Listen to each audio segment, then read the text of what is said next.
Welcome back to the SMITE Pro League. Dawn Defender Thor is exciting, and you guys can take it home with you as well. It's 33% off this week only. We've got an exciting match here for you today. The teams are the same in name only. Hype Unit Minor League versus Hype Unit Console League. Now, both of these teams are coming off of wins. The Minor League beat their enemies yesterday, and it was a little rough and tumble. The Console squad, on the other hand, a little bit more put together. They've been struggling to find themselves garnering respect with some of the teams up here in the Pro League and the Minor League as well. But they came out and they beat the Pro League yesterday. Obey Alliance is home now because of Hype Unit. Should be interesting watching what the Console guys can do against the Minor League teams because, again, up and down, these guys are teams that haven't really fought up against each other. As we jump into things here, I am joined by Slaney. What can you say about these teams? I think they're both really talented. Yesterday, I think the Console team really took everyone by storm. Layers, standout performance. I'm not too sure about the SML team. I think sBennyQ has a lot to be desired. I think he historically has been a better player in the SML whilst he was on just playing online. This LAN, I think he's been a bit quiet, but I think he definitely has the talent to play up and show off how good he is in this set today. Let's take a look at the bracket and see where all these teams are coming from. As I said, both of these squads coming off of a win here. We see this is the top side. Luminosity puts down SML Hype Unit into the lower bracket, and that will be on the other side. So this is where the top side is, and this is what we're looking at here. Obey gets toppled by the Hype Unit SCL, and the Hype Unit SML team are the squad that they're going to verse. The winner of that will go on to eventually face one of the teams that falls down from the upper end. So we focus on the Console team right now. There's a lot of strengths in a lot of different positions. Once upon a time, this was pretty much a team surrounded around their solo laner, Wolves. He was a guy that garnered a lot of attention even outside of the Console world. And then next to him, slowly but surely, his team kind of stood up. LayersSlays, as he's now known, came from the PC world once upon a time, but has solidified himself as the perennial jungler on Xbox. And frankly, one of the junglers in the scene. Mid-season Invitational, his team made a minor splash. Guan Yu jungle was something he brought to the table. And we saw high-level PC pros tweeting out, who's this Layers guy? And then we saw high-level PC pros playing his picks. Yep. He's proven himself and more. I mean, this year alone, even at MSI, he had an insane run. This year, this LAN, he's done even better. I mean, I think even my expectations were blown away. I thought, at first, he's just kind of everyone has good tournaments, good LANs, and he's proven to me that this LAN, it wasn't just a fluke. He's consistently an amazing player, and something else that's really impressive is it's not just him. The rest of his team have really stepped up. Even Inbowned, I think he's running his team the early game, and he's playing out of his mind. MORWolves, he's playing insane in his lane. Everyone is just blowing my expectations, and I assume everyone else is. And I think this is a team that is putting anyone that had ever thought the Console wasn't good enough to sleep. And I think they're doing an amazing job. Yeah, it's really been clicking. Oboronic and Layers throughout the entire of the season. This was the jungle mid matchup that was really scary. Nobody really wanted to deal with it. Oboronic puts the hoodie up and his opponents down. That's what goes on. And Layers is there to facilitate it. And I say facilitate, but 4.7 KDA. What can you say about that? So you watch these two guys go, and then in the middle of the season, they let go of their carry. They bring in Crimson and everything from there. Crimson has been one of the standout players here. It's hard to say who the star is on this team because all of them have been standing up. Across the way, they share the same banner, like I said, but very, very different team. The molluskk has been a really big part of what allows this team to find some of its success. As Godpool, heavily focused by the enemy, usually, but still finds a way to succeed. Yeah, he's an incredibly smart player. I've had the opportunity to work with him in the past. He's very level-headed. He's really smart, like I said. He's obviously an insane mechanical player. I would say he has actually a pretty good god pool overall. I mean, he pulls out things like Bastet, which might not traditionally be considered the best pick, but I mean, he does work with it when he plays it, and I think he's perfect for the team that he's playing on. I think they have a lot of oddball picks, and I think that's kind of what molluskk does best, is playing around oddball picks, if it's himself or other people. And I think molluskk is just an insane addition to this team. A hard worker, and I think I think that's kind of how he plays well with the oddball picks. How do you prepare for whatever the hell sBennyQ is going to pull out in that lane. But, you know, when that's your style, you just hit the homework. And we see what happens with Space Station Gaming, embracing Anister's kind of odd selections, and sBennyQ has been just the same thing. RussianPapi had a problematic set yesterday, and that's where I'm looking for this team to succeed. He's got to turn it around. Yeah, RussianPapi has actually been like, obviously it's just ranked, so it's like you can't go that much off of it, but in ranked he's been a very, very good player. He's always winning. He's doing really well. I mean, he's been known across the community for a while that he's a good player. Yesterday it was a very odd showing. I've never really seen him do that. I mean, some people are even saying maybe even misbought his upgraded relic yesterday. Big question marks from me. I think if they are going to want to win, he has to really step it up today. But I don't have a doubt that he can do that. I think he's more than good enough of a player to be able to do that. I think one of the big things that has kind of plagued this team has been their dedication, in all honesty, and what team do you get when they come out? Well, here in the postseason, I think we're going to get the best that they can offer. At least we hope. P's and B's, pretty please. Game numero uno. It's Hype Unit all around.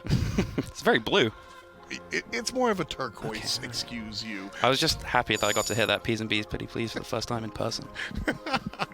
Well, we will have Hype versus Hype X, and just to clarify, on the left side will be the minor league team, and on the right side will be the console league team.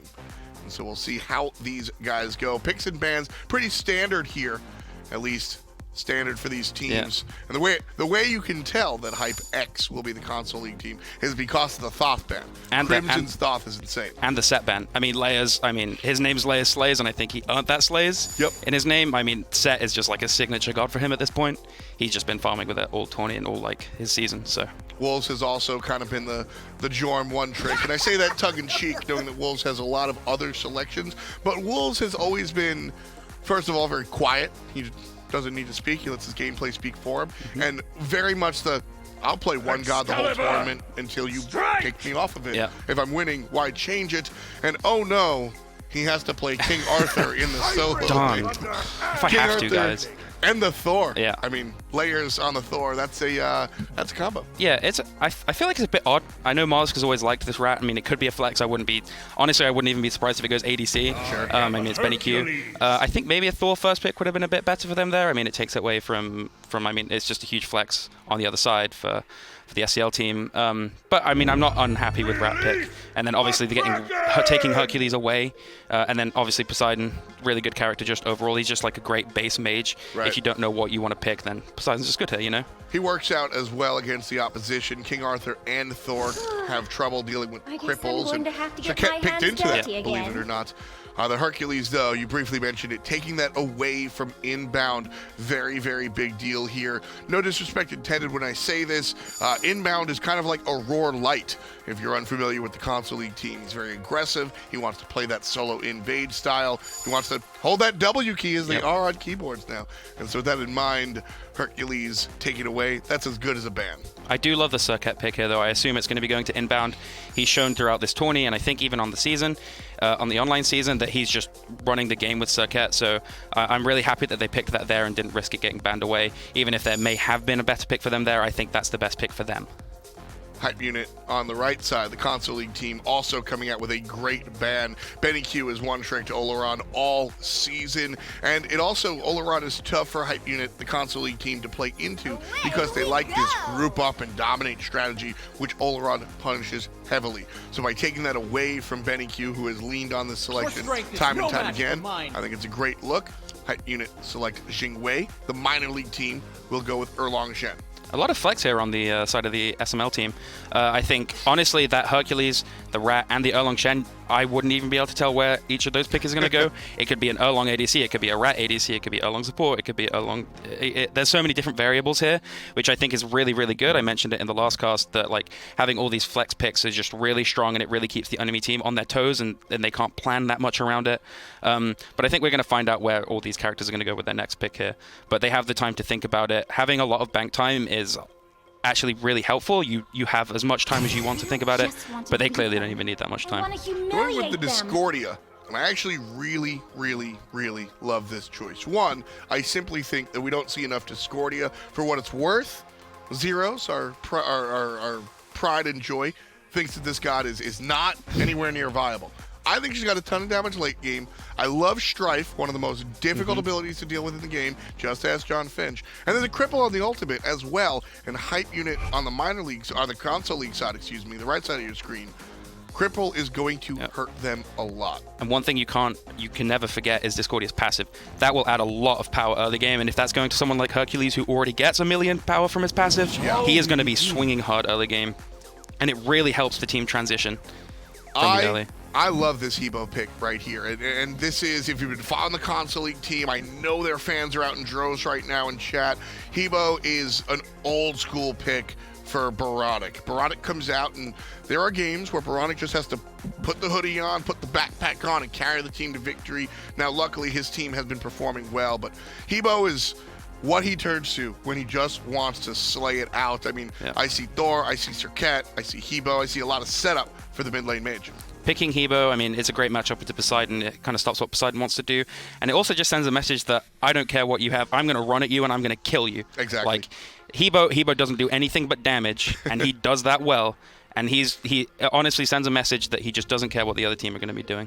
Thor and Hebo, Layers and Boronic is going to be pretty scary. There is a world where maybe Crimson takes the Hebo, but understanding this is Boronic's selection, I also don't expect to see Big B-Man play the Jing way either. Drafts are in and set down.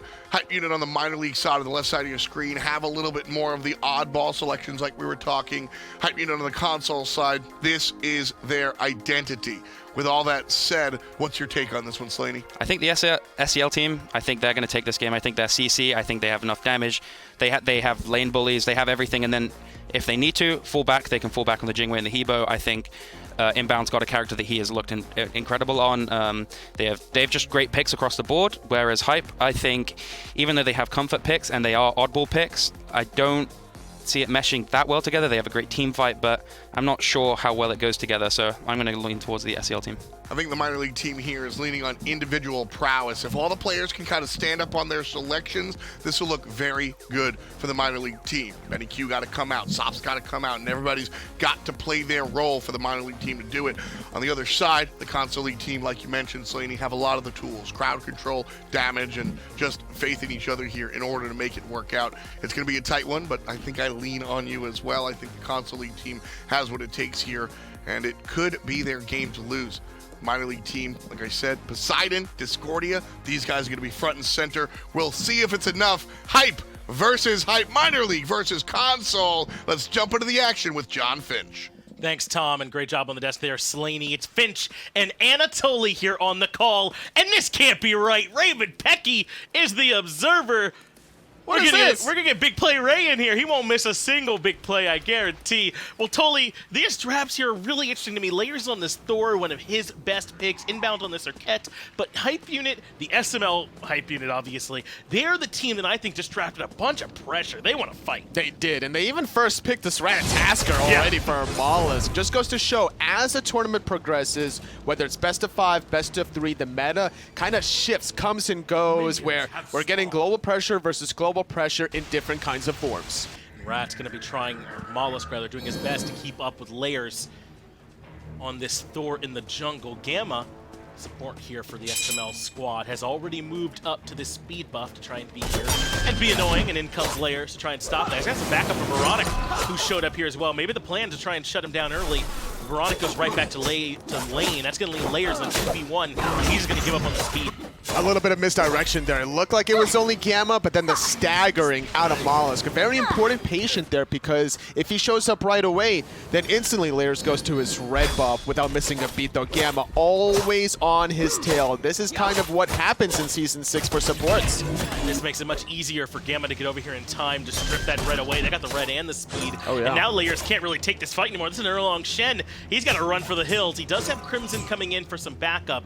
And they're even getting the pincer from Boronic, but Gamma's already done his job. They stole both buffs, and look at all the time they're wasting. That's first blood for Inbound. Yeah, nowhere for him to go. I like the idea of following him to get the kill, but at that point, you have to understand that you are in trouble. You don't have your Mink or your Turtle form to get you out of there. You have the Impale, which is good for getting the last hit and maybe a little bit of extra poke damage on the enemy jungler.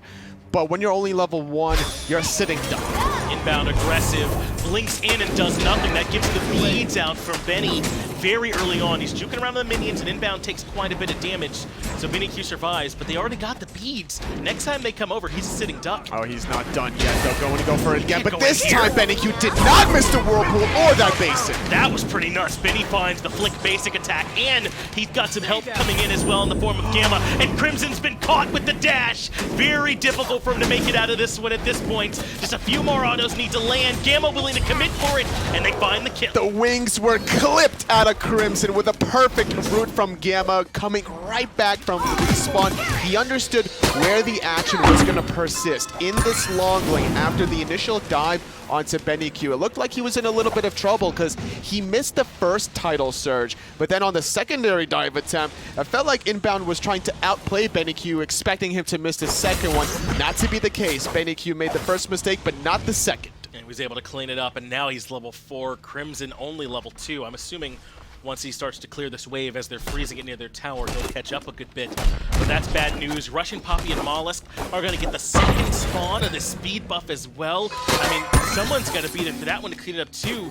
The console team's starting to lose control of their jungle. Yeah, no speed buff, no red buff now potentially here because sops is making this rotation. Gamma wanting to fight.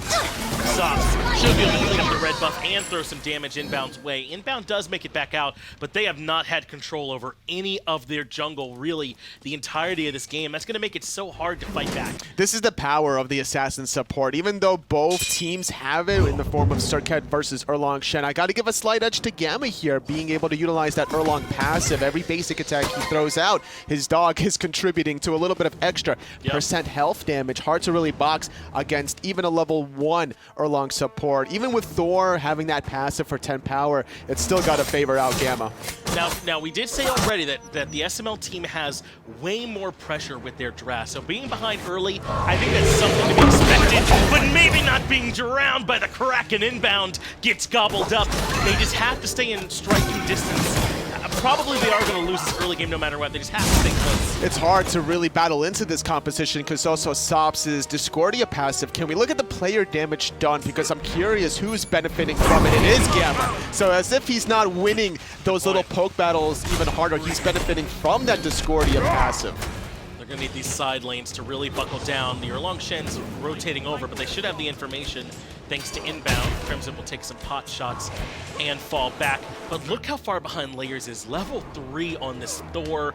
Inbound's a bit behind as well at level 3. This is probably going to have to come down to these side laners stepping up. The Cosmos is available for the minor league team if they want to utilize it before Anvil of Dawn is available for Layers. He's looking for any farm he can get. He won't even really have his speed buff for free because it looks like the SML team all over that one. Yeah, they're rotating molluskk and Gamma over to grab this, but there's 4 members of the console team here to answer, and that's the only way to respond. They shut Gamma down, and molluskk can't be considering going in, but he's got backup, so maybe so.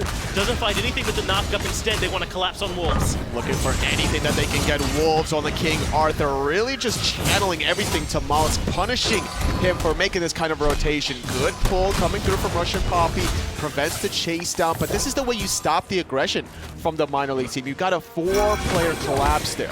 Inbound goes back in, gets the better of sops in that trade, but didn't have enough follow-up to find any kind of kills.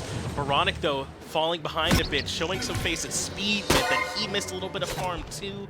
It's just tough. Even though they lost that death there for Gamma, I think it was still good use of time, but this could be it for Inbound. Oh, he narrowly avoids that Discordia apple with the ambush over those back right camps. Should be free to escape still. No blink available, but yeah, can't back under the wave in case the minion wave was there. But the way the console team avoided that 3rd speed bump in the game was very impressive.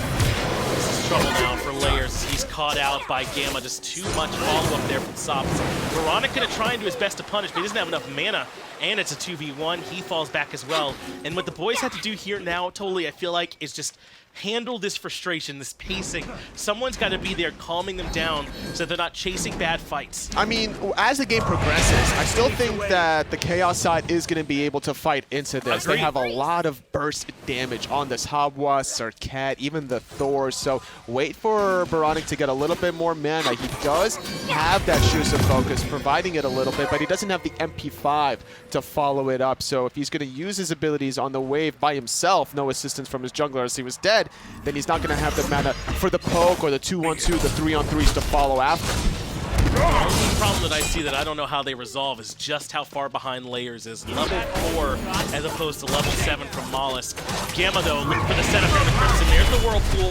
The airstrike comes out just in time, but Gamma not going to let him get away for free. Blink in, and he cleans up the kill. Inbound couldn't really do anything about that one in time. Maybe if he got off the last breath in the nick of time, but Gamma was too close with the blink. And this is extending the Order side lead even further now. Inbound in trouble. Inbound deleted. Gamma 4-2-0.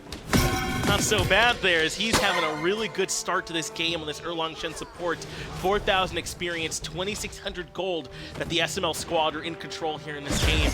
The SCL team's got to find some kind of way to slow the pressure down, but they cannot, especially with Gold Fury being started up. Yeah, I don't see how the SCL team could really stop this one. Nowhere nearby. Only oBoronic could potentially steal this with that crushing wave, but they are conceding it this time around. A 7.5-minute Gold Fury to hype unit SML. This is starting to become a real problem for the lads. sBennyQ committing the Kraken. Beads comes out to prevent the knock-up there from Crimson. Stun as well, and that does allow him to reposition. And RussianPapi just trying to grab his own blue buff is under siege. Last breath is there to put the healing, but we just heard Layers join the fray here as well. RussianPapi does finally die to a 3-man gank. You got to get anything you can get at this point if you're looking at the Chaos side. You can't win the left side of the map. Look for a play on the right side. I like that idea. 3-on-1 collapsing onto RussianPapi, but how can they extend that 5-on-4 power play now? They won't be able to extend anything if Oboronic falls here. Luckily, Gamma isn't able to do enough. Sops is in some trouble too, but makes it back to the mid lane, avoids the knock-up, but in comes the apple, and that doesn't find anyone either. Inbound barely makes it out. Oboronic not able to really do the damage that he's expecting with that crushing wave. Wolves, though, he misses the Sundering Strike. And Inbound expecting that to connect, blinks in. He's just fish food at this point, dies immediately. And now Wolves trying to force something to come up on the back of that bad engagement. Ends up getting strifed, and Sops is out, but they at least isolate Gamma. Gamma finally falling down yet again with his participation in this game. Part of 5 kills of his team's total 7. His 3rd death thus far shows that Hype Unit has some return capabilities of these aggressive styles out of Hype Unit SML, but they're looking for more aggression on the left side. No beads on Crimson. Crimson just can't step up here in this matchup. molluskk tries to blink in and catch him on the tail end of the dash, but he wasn't going to be there. If he'd hit, though, that might have been the end. As you said, no beads or Crimson.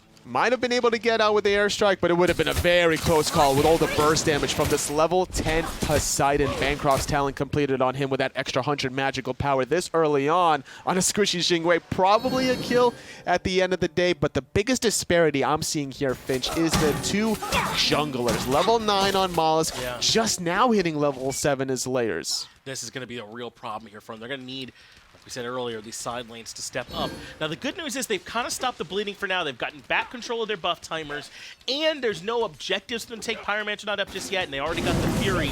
So the lead not going to extend for the next few minutes. But Gamma trying to see if he can get the lead to extend the old-fashioned way, but these apples have not been on the mark. Doesn't matter because molluskk is able to find Inbound for one more pick. I mean, when you have that much frontline damage out of your support and your jungler, you could just wait for your Discordia in the late game to hit the guaranteed abilities. Gamma, though, getting hit by the tower. Crushing wave knocks out Gamma. Yeah, Latins and beads from Oboronic to avoid the knockup, but it's not enough. molluskk find to double underneath tier 1 beads or no. This guy was up at the SPL earlier this season. You're seeing why. And this is why they first picked the Ratatasker. The comfort level out of molluskk. Crimson having to use the beads yet again to avoid sBennyQ's aggression. Makes him a little vulnerable for the next 150 seconds. RussianPapi can't quite find the pull as Crimson has to use the ultimate defensively. Benny getting really aggressive here on the left lane, diving. And that Crimson's only this far behind a 2-0-2 Poseidon is actually not that bad at all. Crimson has done a good job treading water with this Xingwei. Especially now that he has Devil Gloves stacking up. 25 stacks is making him closer to that mid-game form that he needs to be. Any sort of poke gets negated. sBennyQ could be into some trouble now. Layers has the wall to isolate him. They see some shots to land from Crimson. That tidal surge, though, almost did enough. And it might have, because Gamma's on the way, so is molluskk. Gamma gets Crimson first. Inbound's made his way out, but I don't see how Layers can escape. Good That's blink. a 2-for-1. Really good blink. Otherwise, I think that Layers was out. So yes, sBennyQ does fall. It gives Crimson a little bit of time to farm, but not after that sick counter rotation. Both molluskk and Gamma, they understand where the action is occurring, and Hype Unit, the minor league team, came with a pretty sick game plan of invading the speed into the red buff, and they never really looked back from that early aggression with all these early kills. molluskk again for aggression left. There's no one to gank, so he's just kind of gathering his wave here for himself. And this has been such a steady increase. oBoronic nearly finds sops, just trying to make something happen here in the middle lane, and a little too aggressive. Whether it's offensively or defensively, Gamma's just at the right place at the right time, assisting killing out Crimson to return that kill, assisting in mid lane to save the life of sops, and then helping kill oBoronic. Not getting the tier 1 mid tower with sops, but I like the idea there. It really forced oBoronic's hand there to be aggressive when usually his playstyle is he kind of lets the plays naturally unfold, but oBoronic feels that he needs to force something to happen with how far behind his team is. And there's this burden, I think, on him, Crimson, and Wolves, the ones who are the most relevant to try and make some kind of play happen in this game. They're the closest to their allies, but what they had to do is they had to try and make plays here. These are the big power spikes for SML if they're able to come over and grab this Primal Fury. It would have been way better if oBoronic had been farming that whole time and had the ult for defense. Last time, Hype Unit SCL didn't have the numbers available to defend the Gold Fury. They were behind a little bit too much experience. They needed to find any farm that they can get, but now that they have a level 11 Hebo, it's a lot easier to contest. oBoronic in trouble again. No ultimate that time to get him out. molluskk finds the knockup. Layers does get to the sky, but Inbound won't be so lucky. Yet another kill. Say goodbye to the tier 1 tower. And this all-out aggression from the SML squad has flattened console. I mean, they should be able to get rewarded with their own Primal Fury if they really want to. Crimson, surprising, using that beats instead of just agilitying away. Maybe he used it to rotate a little bit faster. So that defensive relic not available for this defense. That's going to be the second Fury of the game. I'm tempted to call them free because they haven't tested, but they bought that space by playing the early game so much better than the console squad. It's really the start to this game, I feel like, that really hurt them. Losing the red and speed twice in a row, that's a lot to recover from. And now Layers doesn't have his hammer. Yeah, good plays from Gamma from the beginning of the game. Translates to the free Gold Fury, to the free Primal Fury because of all these little effects of how the SML team extends the map, utilizes their numbers. Even sBennyQ is being aggressive in the 1v1, which is not unheard of, by the way. He loves to play aggressive. He loves to play these off-pick gods in the long lane. Poseidon, no stranger to sBennyQ.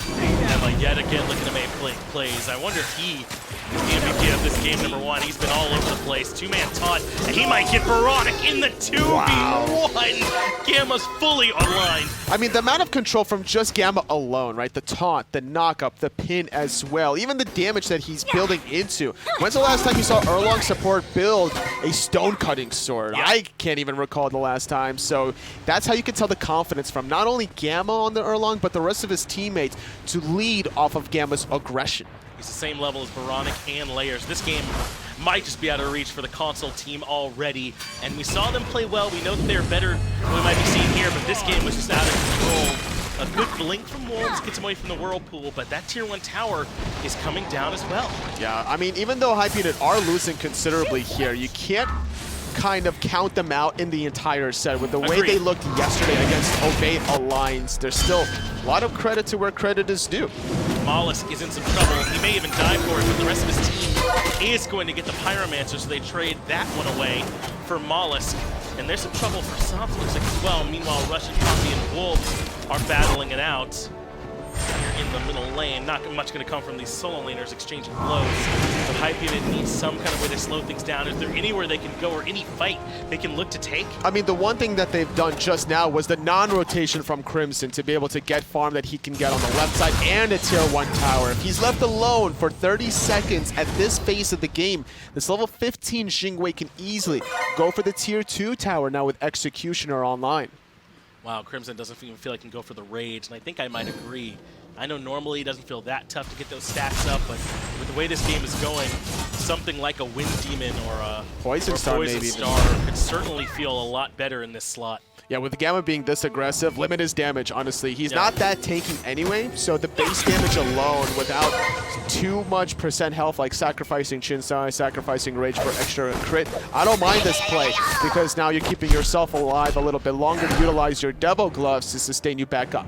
They just have to hold on here at this point. Hype Unit, Console are in full defense mode at this point. I mean, it's hard to imagine any fights they look for they'd be favored in. And if Hype Unit SML, what they're trying to do right now is find the right way to press their advantage, trying to find the right way to keep forcing the Console team into fights instead of farming and getting closer back to relevance. Yeah, the ward right there from the Console team identified where the SML team was coming from, so they hugged the opposite side wall. Great recognition and awareness there, trying to get any farm that they can with those back camps, having to use every tool at their disposal to guarantee the escape as well. Wolves is taunted, but he avoids the Kraken. That's 9 turns Blessing and the Kraken from SBennyQ both on cooldown, and Wolves didn't have to give up anything. That's the kind of small little victory that might be able to help the Console team find a couple good fights. Oh no, Crimson in no man's land, forced to airstrike away, but I think Layers wants to pop off here. It looks like he does. He tries to find sops, but can't. The apple lands on him this time, and he'll be a sitting duck for Molluskk to land in. Beads allows him to get to the hammer. But at this point, Layers out of tools. RussianPapi gets inbound. 2 members controlled by the Hercules. Oboronic falls as well. Oh no, Oboronic dies with this crushing wave, and now Wolves in a 1v3 can't get out either. That's 4 dead on the side of the SCL team. Yeah, Molluskk hunted down Layers at the end of that fight, and now that has Fire Giant written all over it. And I said that getting those 2 ultimates, the Kraken and the 9 turns plus, it means small win for Console, but not enough for them to take that engagement. I mean, when Layers went up in the sky, he needed to hit. He missed sops, unfortunately, there, so that kind of takes the wind out of his sails, right? So I like the idea because of those 2 missing ultimates, but the fact that they couldn't convert it just goes to show how far behind they really are. It's now all been put in the scale. RussianPapi taking up the tier 2 for a little bit. So the SML squad should be able to grab that free and clear. They'll take this time to back. Plenty of gold in hand. Upwards of 1,500 for most of those guys. Should make for some nice power spikes. And there's still more to get. 2 tier 2 towers for about 1,500 each, as well as they'll be able to move in and start working on these Phoenixes. Console are in full Phoenix defense mode. Transitioning to the Gamma, more defensive now with the Gauntlet of Thebes, almost finishing off those stacks. Actually catching up to the stacks of Inbound that built it before. So that just goes to show how omnipresent Gamma is across the map. A little bit of defense from Molluskk with this on Chile. He recognizes once he goes onto Oboronic, he needs that silence off to prevent that full-on burst damage. Molluskk and Gamma have played so well this game, but they were the early game picks, right? Your Ratatosker and your Erlong Shen support. So it makes sense that they're the ones whose scorelines look the best at this point. Benny right there to follow up, but Crimson had beads, so he's out of there. It just means he won't have those available for the defense. But they picked this early game Assassin and Rat, top picked, and they've gotten top pick value out of it. Gamma has been right there on the Erlong. They get the tier 2 on the left side, looking for the Phoenix as well. Not interested as Layers as he's split pushing all the way towards the right side. They could certainly use that global pressure, but with Hype Unit, Minor League transitioning to the mid lane, it allows him to get away with that split push. If there weren't even enough minions, maybe he'll stick around and try and get it again, but no. He'll back up so the minions can't spot him, and he'll back. Maybe hoping that SML still think that he's there threatening, but they'll figure that out before too long. They're not even pushing into the Phoenix just yet. Very clean, honestly, from the SML team. It goes a little surprising to see them slow it down, but they probably had a lot of gold in hand. And this minor league team, you know, they did lose to LG in their first matchup in the upper bracket, so they are too on their last lifeline after beating the rival Console team. You could tell their mindset has shifted a little bit, so they're not going to take any unnecessary chances at the Phoenix Sieges if it's unwarranted. Back by, finish your 5th, maybe 6th item, start working on those before you go and hit the final nail in the coffin. And this is so tough for the Console League because Layers has looked like their best player this week, even the last few weeks of the Console phase itself. He's just been such an impactful guy, and they took him out of the game minute 1 with those repeated invades, and the way that they staggered Mollusk's arrival to the speed buff, because then he wasn't even able to confirm red. Because you can tell Oboronic had that hold that dog that was good engage out of Gamma. Yeah, this is huge. Inbound's already low as a result of that Kraken and the 9 turns blessing. They've been very loose with that combo. And it forces a lot of defensive relics out of that, but unfortunately, they just got out at the nick of time. Inbound walks away cleanly. Still 5 ultimates to work with for the SCL team to play defense, so Hype Unit running out of time with their Fire Giant, but only 45 seconds remaining. Looks like they are going to slow it down here for now, but at this point, it feels merely like a formality. Console would need some mistakes to come out from the minor league team here, and though this minor league team does like to play a bit loose at times, they also know when to buckle down. So out of respect for that team, at this point, it's theirs to lose. They're covering all the vision options there between the middle and the left side. Phoenix is being able to have a regular ward in down the middle lane, so even if they go for that aggressive play on the left side, they know if they're about to get flanked or not. So it's calculated risk, to the point where even if the console team, for whatever reason, does win the exchange, what are they going to get out of it? The Fury is down, Fire Giant's not going to be up by the time the minor league team respawns anyway, so I like this calculated aggression. When you have this kind of a lead, you're not diving Phoenixes, you're taking the fights at your own terms.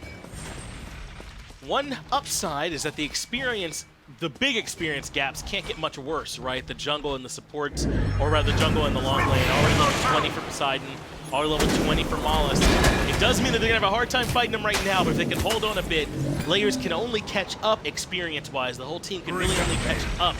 Gold will still certainly be a problem, but they can try and check at least one of the big problems off the list. I'm still a little surprised that Crimson went for the Wind Demon as opposed to the Poison Star, but I think it's with how far behind Oboronic is, you can't reliably depend on his damage at this point in the game. So trying to boost his own attack speed off of a couple of crits, working on the Rage now.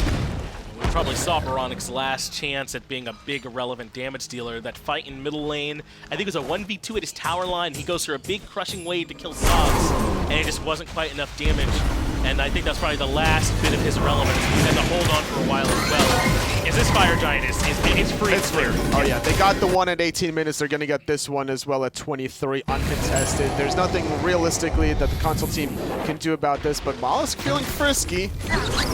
Doesn't want to give them any way back into this game. Inbound was here as well, last breath, but reduced healing, but he finds a really nice stun, and now he's back on the warpath. He has some support coming in the form of RussianPapi, and SCL got to run. I think they're fine, though. Looking at the mini-map, no one else around the corner from the minor league team, so trying to see what Molluskk can get in that 1v1. Didn't really expect, I guess, Inbound around that corner without any vision on the left side jungle, but really unfortunate game for Oboronic because of all this pressure just kind of pounded on top of him.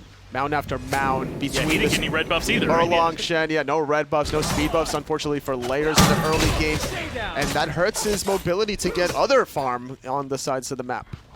Definitely limiting here for young Oboronic, as he's been struggling alongside Layers the whole 3v3, just got a little bit outplayed here this time. But now they got to try and buckle down. The game does simplify on these Phoenix here, Tully, and this is where you can find some big crushing waves from Hebo, some nice setups from Layers if he gets some good dunks.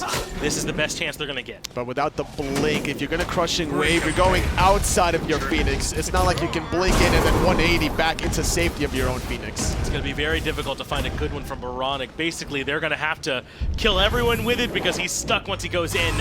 Taking to the sky, he's Molluskk, and he's tracking a target. Inbound already removed. Another apple off the mark. That is one thing that I've noticed here this game, but everything else from SML has been perfect. Layers tries to find a dunk. The knock-up comes through from Oboronic, and that does save his life. But still, this fight favoring the SML team. Oboronic goes in with a crushing wave, but he can't get back out of there. This leaves the complete vulnerable Phoenix on the left side. Crimson does clean up one onto RussianPapi, but he needs to run away from Gamma. Careful. Layers comes in looking for Gamma with the beads. Keeps himself safe. Molluskk taking a ton of damage from Wolves as well. The left side Phoenix has already gone down. Mid being threatened by sBennyQ as well.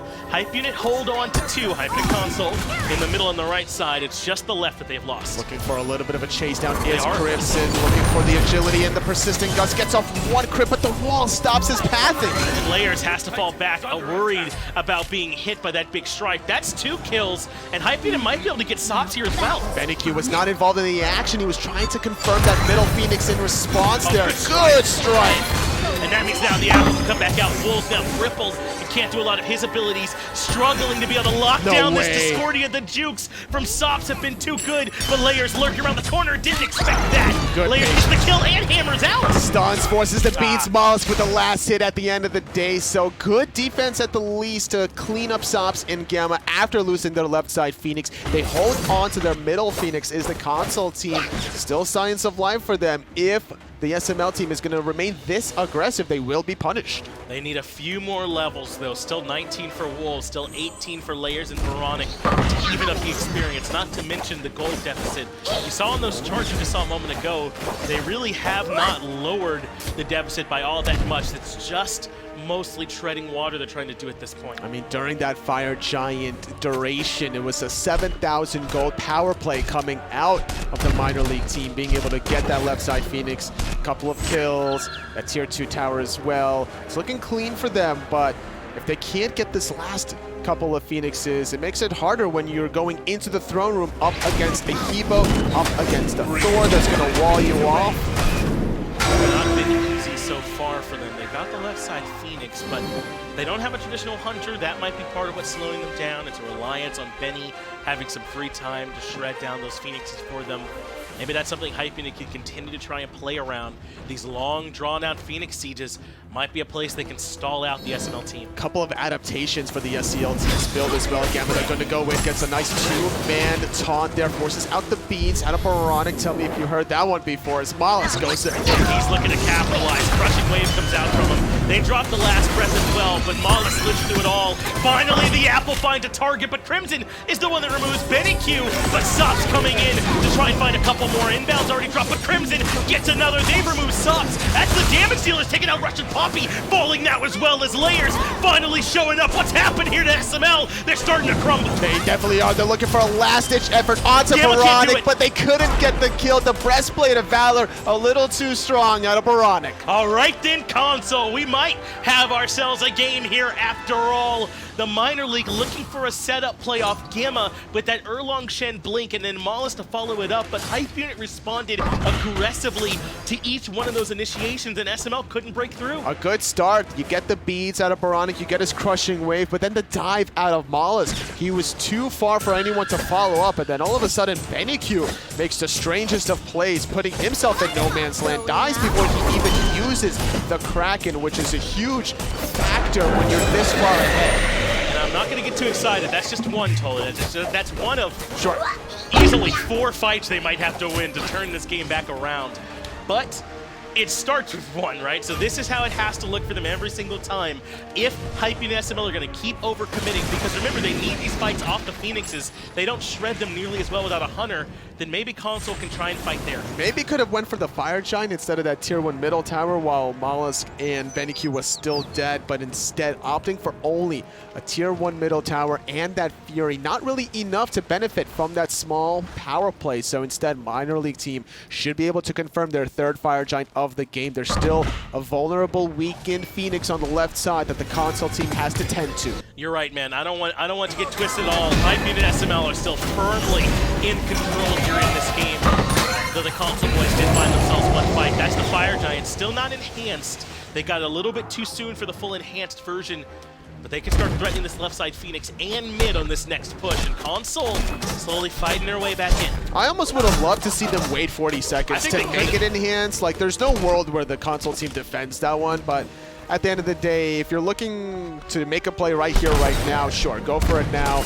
And you know you're going to get the next one anyway, as long as you don't lose too many members the same way that last engagement went. Yes, if things go the way that you're expecting to, I mean, hopefully this will be the last Fire Giant, and you just move right in. But even if not, you're at such a strong position that likely console can't step out of their base for a little while longer, and that'll allow the minor league to play still a little bit more loose as they're gearing up to make their next push. They'll have all 3 waves pushed up here this next time. Relic should be available for everyone. Oboronic only 20 seconds from his Aegis at this point, so everyone should have all their tools. Yeah, look at Gamma engaging on this left side of the map. He's been very confident with some of his Blink 9 turns Blessing plays. Shouldn't really stop him for this next engagement, despite not getting the better end of it last time. A lot of vision, though, from the console side all over defensively. other lanes even as well. Look at the side lanes being warded. This is a good way to really identify what direction the minor league team is coming from and how you can reshift your own forces to maybe catch the minor league slipping. This is impressive from Console, man, to have even slowed this game down this much. Look who was at the top of the player damage charts a moment ago. That was Crimson. He's full build at this point, too. This Jingwei is swinging in the late game. Hyping SML have got to get a beat on her and maybe not worried as much about Veronica. Looking for the left side Phoenix again. RussianPapi going to pop those mitigate wounds, taking the Phoenix ever so slyly, but not committing yet as the minor league team, waiting for someone to overstep. Well, it's Inbowned that goes in first. Molluskk blinks in afterwards to follow up, but Inbowned has survived it all, and the Apple again finds nothing. That's got to be cleaned up from sops. Benny drops the Kraken in speed to kill Wolves, but this is a 2 for 0 for Console so far. Oboronic puts in good damage. RussianPapi falls to Crimson. Molluskk in trouble in the middle lane, but Crimson right there to follow up. That's 4 for Console, down every bit of gold you can imagine. They turned this one around. It's only sops left alive to play defense, and honestly, Finch, this is strike number 2. It is, isn't Console team is crawling their way back into this game. I think the tier 2 mid falls. I think the middle Phoenix falls. I don't think the Titan will fall off of this, though. I don't think so either here, Anatoly, but they should try and get every bit they can. They've been so patient for the last 30 minutes at this point, ever since initially things went awry. But this might be a time they get a bit greedy and see what they can get away with. They're just not going to get a ton of opportunities. I mean, if sops can stay alive to defend the Titan, this is what they're going to need. If Gamma respawns in time, I don't know how the Console team is going to play this. They will play it safe, though. Fire Giant not respawning for another 2 minutes, though. Just saw Doug, our normal cameraman, walk by. A rare break for him, so I'm sure he's enjoying it. But here in this game, that's pretty consistent with Console, with what we've seen from this Unit SCL team. They don't like to push their luck in those situations around those Phoenix sieges, so they grab their Phoenix and back it up. That's going to mean there's firemen in ways in mid for them to play around. SML have to focus on that. Look at the gold disparity. That's now only 9,000 at this point. The experience has been brought back very close. I don't know, Tolly. This is getting close to an even game. And it really has been a different tell of the tail, because in this last engagement on the left side Phoenix, it wasn't the minor league team engaging under the Phoenix. This was the Console team bringing the fight to the minor league team outside of their own structure. So good, confident play from them. And I don't know any other way to say it. I know sops has done second most player damage to the game. That's still great. The strikes have been really nuts from him and the unruly magics. But if you're not hitting these ultimates consistently in these fights, I don't think Discordia is going to be good enough, man. Totally. I mean, what have you seen here from sops with these ults so far? I mean, early game, it was non-existent, but he didn't need to be existent with how much work Gamma and molluskk was putting in.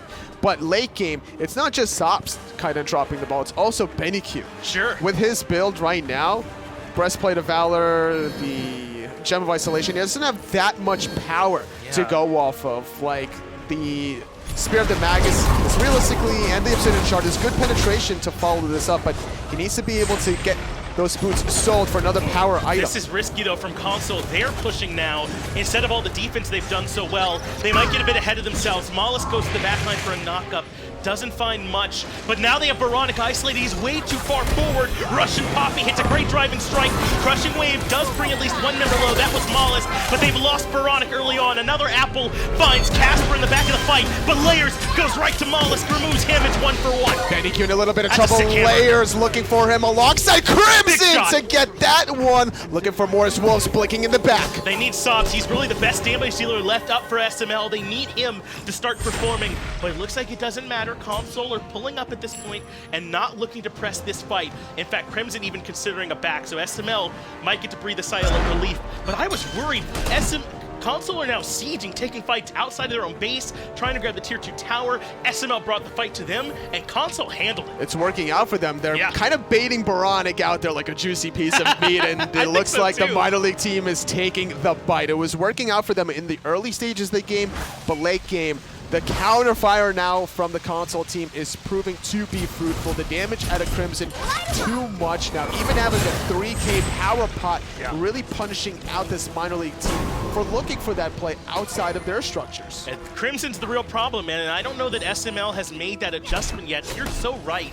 with how much commitment they've made onto Boronic. This Fire Giant call might be risky. RussianPapi, last breath into the knockup, still gets the driving strike off, but a perfect combo from SCL as they shut down the solo. And the poison even spread as well. Goodness. No healing available as they're able to at least find one pick. Not going to dive that tier 2 tower, though. They're going to rely on the enhanced Fire Giant to close out this game. I'm sorry, they're trying to go to Worlds, right? Rival's not going to let you do that. And Splice aren't going to let you do that. You got to hit those, man. I don't know any other way to call it. I'm sorry.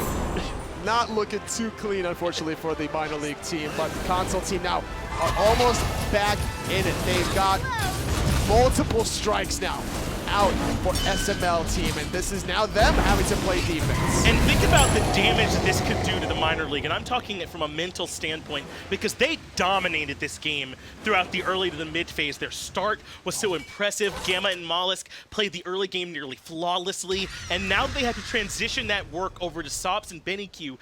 They've got to be the ones here in the late game that are carrying them through. I don't know that they've picked up that baton the right way. Maybe it's a team comp issue. They struggle with sieging without that reliable damage onto the structures, but either way, Console have fought their way back in. You just got to convert those, extra point attempts at the end of the day. You can get all the touchdowns you want, but if you're not hitting that extra point, all of a sudden the team that's hitting all the field goals off of every drive is outscoring you. They can catch up before too long, and that's what's happened to Console, just like that. Not only are all the towers down, but remember, they already got mid-Phoenix. Console has a win condition. They don't just have a win condition. They're on the offensive 37 minutes into the game and being down 17,000 at one point. No. And they might have RussianPapi. He gets the driving strike off, but that's the thorns from him. He could be more vulnerable next time. Inbound did not want to commit that last breath there. That was probably a guaranteed kill if the last breath was applied, but good safety measures, not overstepping any boundaries there. They're not going to have to really worry about this Hercules next time around.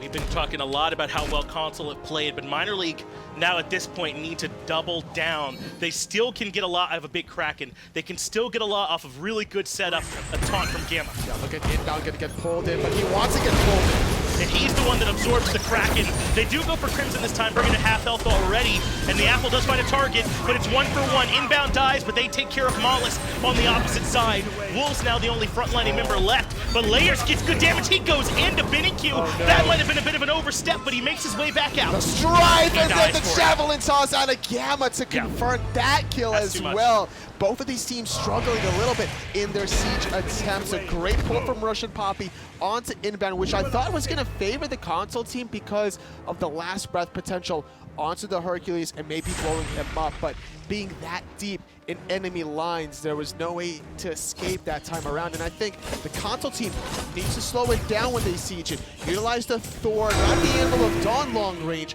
but just the Thor wall, the same way they found the pick alongside the Fire Giant when RussianPapi got a little bit too anxious. I think that siege is fine if Layers isn't TP to the hammer there at the very end. That's a low percentage success play for them. I mean, I know Benny's a priority target. You want to remove him, but it's just going to be so tough. I mean, Benny had relics up. I mean, I don't know, man. Yeah, that Breastplate of Valor really kind of skewed the damage that Layers expected Perhaps to deal. So I like the pickup of this item, being able to get that protections against Layers that is going to dive you at the end of the day. And with all that cooldown reduction, he could be a little bit loose on throwing out some of these Krakens, but not too loose where they go into no man's land. Well, at this point, totally, I think we can say we're functionally tied, man. Anybody can win this game, and this was, I mean, look at these charts. It's hard to tell to scale, but they were up upwards of 14,000 experience, upwards of 12,000 gold at one point. Those are the kind of leads you don't come back from. I think they peaked at like 17,000, if I'm not mistaken, at one point in the game. So very impressive comebacks from this console team that's still breathing a lot of life as we're approaching this 40-minute game. Inbound even looking for something. He gets out of there before that Whirlpool hit. If that Whirlpool connects, Inbound might just be dead. So that's another one of those thin margins that could determine this game. Fire Giant still a good ways away from spawning here at this point, so still remaining on Wolves, Boronic there, and Crimson hasn't been followed off, so at least over a minute, probably closer to 2. That'll likely be our next big fight. I'm expecting that to go the way of the console team now, because it feels like the wind was just knocked out of the sails from the minor league team. The confidence that they built up from the beginning of the game seems to have disappeared now. They haven't been able to position themselves to drop the wards offensively, to look for those Blink 9 turns blessing plays. They're the one waiting for the console team to engage instead now. And I said it around the 5 or 6 minute mark because that's how bad the early game was, that the console team just needed to make sure they stayed calm and remembered that this draft from Hype Unit SML, it was going to do exactly that. It was going to run over you in the early game, but maybe it could flounder later. And someone on that team didn't even need to hear that from me. They were already in that mindset. They stayed calm, endured the storm, and now they're right back in it with an even chance. And the minor league team hasn't really been able to successfully flip the table when they are defending. Like, so far they delayed the right side Phoenix, but they couldn't defend their middle Phoenix. And if one more bad play from them occurs, all of a sudden this console team is about to win game 1 when they had no business winning it. None. After the lead SML built up. Yeah, this would be a stolen match. Wouldn't it have been one that should have been locked up by SML? Those are the kind of numbers that they have with their lead that usually guarantee victories. The enhanced Fire Giant, though, has come crashing back into the map and is now available. Console are the ones in position, though minor league nearby. Looks like they do not want to give this one up. Looks like they could try to go for it. I mean, sBennyQ with the Kraken has a lot of burst damage. You do have to fight over Boronic's crushing wave potentially. That could be one firework versus the other, but the way Inbound's positioning, I don't even expect that to come down to that case. Wow, most boots are sold at this point now, too. Crimson has Bloodforge and the Devourer's Gauntlet, more for the shield than the extra lifesteal, but the extra lifesteal won't hurt. If we can find some kills, boots sold off for Inbound and Oboronic. I mean, we're about as far into the late game as you can get, as it looks like Console are ready to start moving in. Inbound takes a lot of poke for free there, but makes his way back out. Gotta tell that RussianPapi is giving a lot of respect to this Console team because he pokes his head around the corner and then instantly driving strikes away defensively. sBennyQ controls a lot of space with that Whirlpool, not only for the cripple, but the slow Vortex with that Gem of Isolation combination. I like that line. Console control the space around. In fact, they will start up this next Fire Giant. RussianPapi and Gamma have to be that frontline presence that come into contest. But that's the driving strike down. At best now, it's a boulder flyer from RussianPapi to contest. He's lined up, but Console secure the objective, and now they're going to commit to the fight. The apple does land onto Inbound, but only onto Inbound. He's stuck in the Whirlpool, but even alive now. Molluskk commits the ult, and they still can't do enough. That's the frenzy pop, and Wolves dives. Crimson pops Molluskk. In comes the Kraken for Benny. That gobbles up Wolves, but sops falls. sBennyQ falls. That just leaves Gamma and RussianPapi. Console might be ready to do this. This could be game here, Finch. A beautiful stun out of Layers to chase down onto RussianPapi, trying to survive. Wow. He can't do it. It's just only Gamma to play defense. It's just Gamma. This mid-Phoenix, remember, has already fallen once, and the only person missing from Console is Wolves, down 17,000 gold at one point, now with a 4v1 advantage and a chance to close this game out. Gamma's had a monster performance. Can he pull out one more miracle here now? He has it all to do. Low HP deleted, deicide, and that's the game. Console take #1 over SML. Let's get hype for Console. What a bounce back. Look at the smile on Inbound's face. You can tell, though, he's still thinking about ways that they can improve for game #2. The draft was definitely not early game focused compared to the minor league team, and that's something that the Console team could shift around. But I think overall, if you're still not going to win the game early and make a play like that in the late game, you got to be feeling great for this Console team. The Console team, despite what happened, I think you can forget that early game and just feel good about the win. But if you're the minor league Hype Unit team now, remember, you were in control of this game. Oh, yeah. I know that's a tough loss, but you can do that kind of early game style again. That's what they love to do, is play that style. They just got to make sure they can transition it next time. That 30-minute siege on the left side Phoenix wasn't too fruitful. Maybe if they waited an extra 40 seconds for the enhanced Fire Giant, You're right. and played a little bit more patiently, that could have went a long way for them. Who knows, man? It's so hard to say at these thin margins. Console Hype Unit now up 1-0 over their SML sister team. Who knows how this one's going to go? Do not even consider going anywhere else. Get right back here for more placements.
That's why you never give up, never surrender.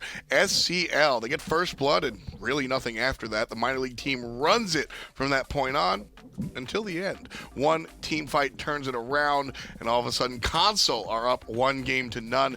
Joining me on the desk is Rivals coach Slaney. That was a barn burner. That's one way to describe it. I mean, the SML team had the run from the beginning. I mean, they had a 17-minute fire giant. That kind of like, usually you would never lose that. I think it can be attributed to a lot of different things. Crimson played out of his mind that game. I mean, I think he topped the player damage chart by like eons. I mean, there was even a Hebo in the game and he was above that. But I do think that the SML team maybe got a bit lax on how they played late game. I think they didn't take it as serious. Didn't take it as serious as they should have. But like, they came in with a game plan and they ran at them as hard as they can. I think their W keys may be broken, but maybe that's what happened. Maybe they lost because they didn't have a W key anymore. I mean, we were talking to the coach real briefly of the minor league team, and he said, the game plan was early game. That's why we see the Discordia. Gamma built a stone-cutting sword and was top player damage as a support for a while, and that's what allowed Hype Unit to get that 17-minute fire giant like you were talking about. But a big part of what allowed Console to kind of turn it around was Crimson. I mean, he played extremely well. Gamma obviously getting the kills here. That's what I said. This Erlong Shen started things off early, but, molluskk tried to do it, and that mid-game monster, that late-game monster honestly came through, and then eventually Console just gets it back. Yep. I mean, just looking at the comp from the SCL team, I mean, you could tell that it was kind of a time bomb. I mean, they have a Hebo and they have a Jingwei. I mean, those are both late-game powerhouses. Like, at the SML team, they should not have taken them as lightly as they should, and they should have tried to close that game out as quickly as they could because they just didn't have the late game. Layers there coming through in the clutch towards the end again. Like you said, you look at this composition, you go, all right, so as long as we end it early, we're good. You look at yourself 20 minutes in, you're up a zillion gold, but it falls through the cracks. I mean, yeah. Oboronic on the Hebo did not do well in the early game, but that's what Hebo does. Late game, that's what Hebo does. And then you got Crimson doing this. Like, crazy. What a great play. I mean, I don't think any PC player would have been able to tell you that there was like this insane untapped potential from a console player in the ADC role of all places, and like he's like just what a player. And I mean, he's a mid laner by trade.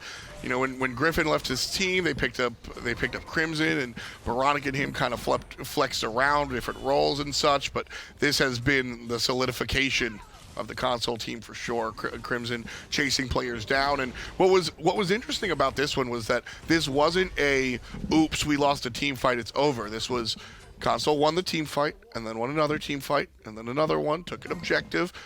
Two great defensive stop plus. Not only did they stop the Phoenix push, but then they put things in their terms, and all of a sudden 42 minutes in, it's even, tie game, and then domination. Layers and Crimson come through and just make it happen. Yeah.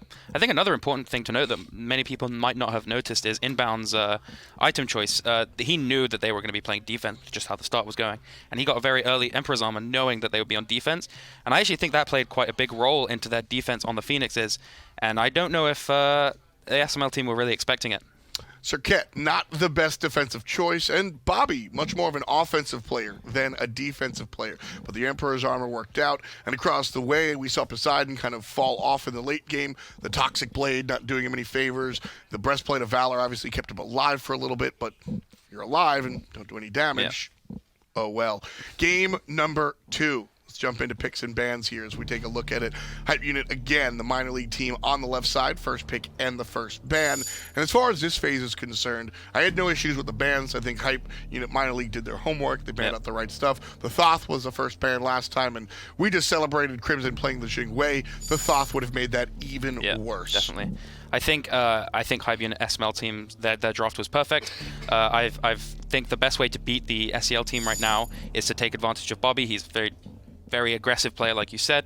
I think he can kind of catch himself out of position, and they punish that very well. And I think they should honestly just stick to their guns, do what they're doing, and they should see how the SCL team adapt. Obviously, it's a best of 3, so they don't have like the courtesy to like drop another game, obviously.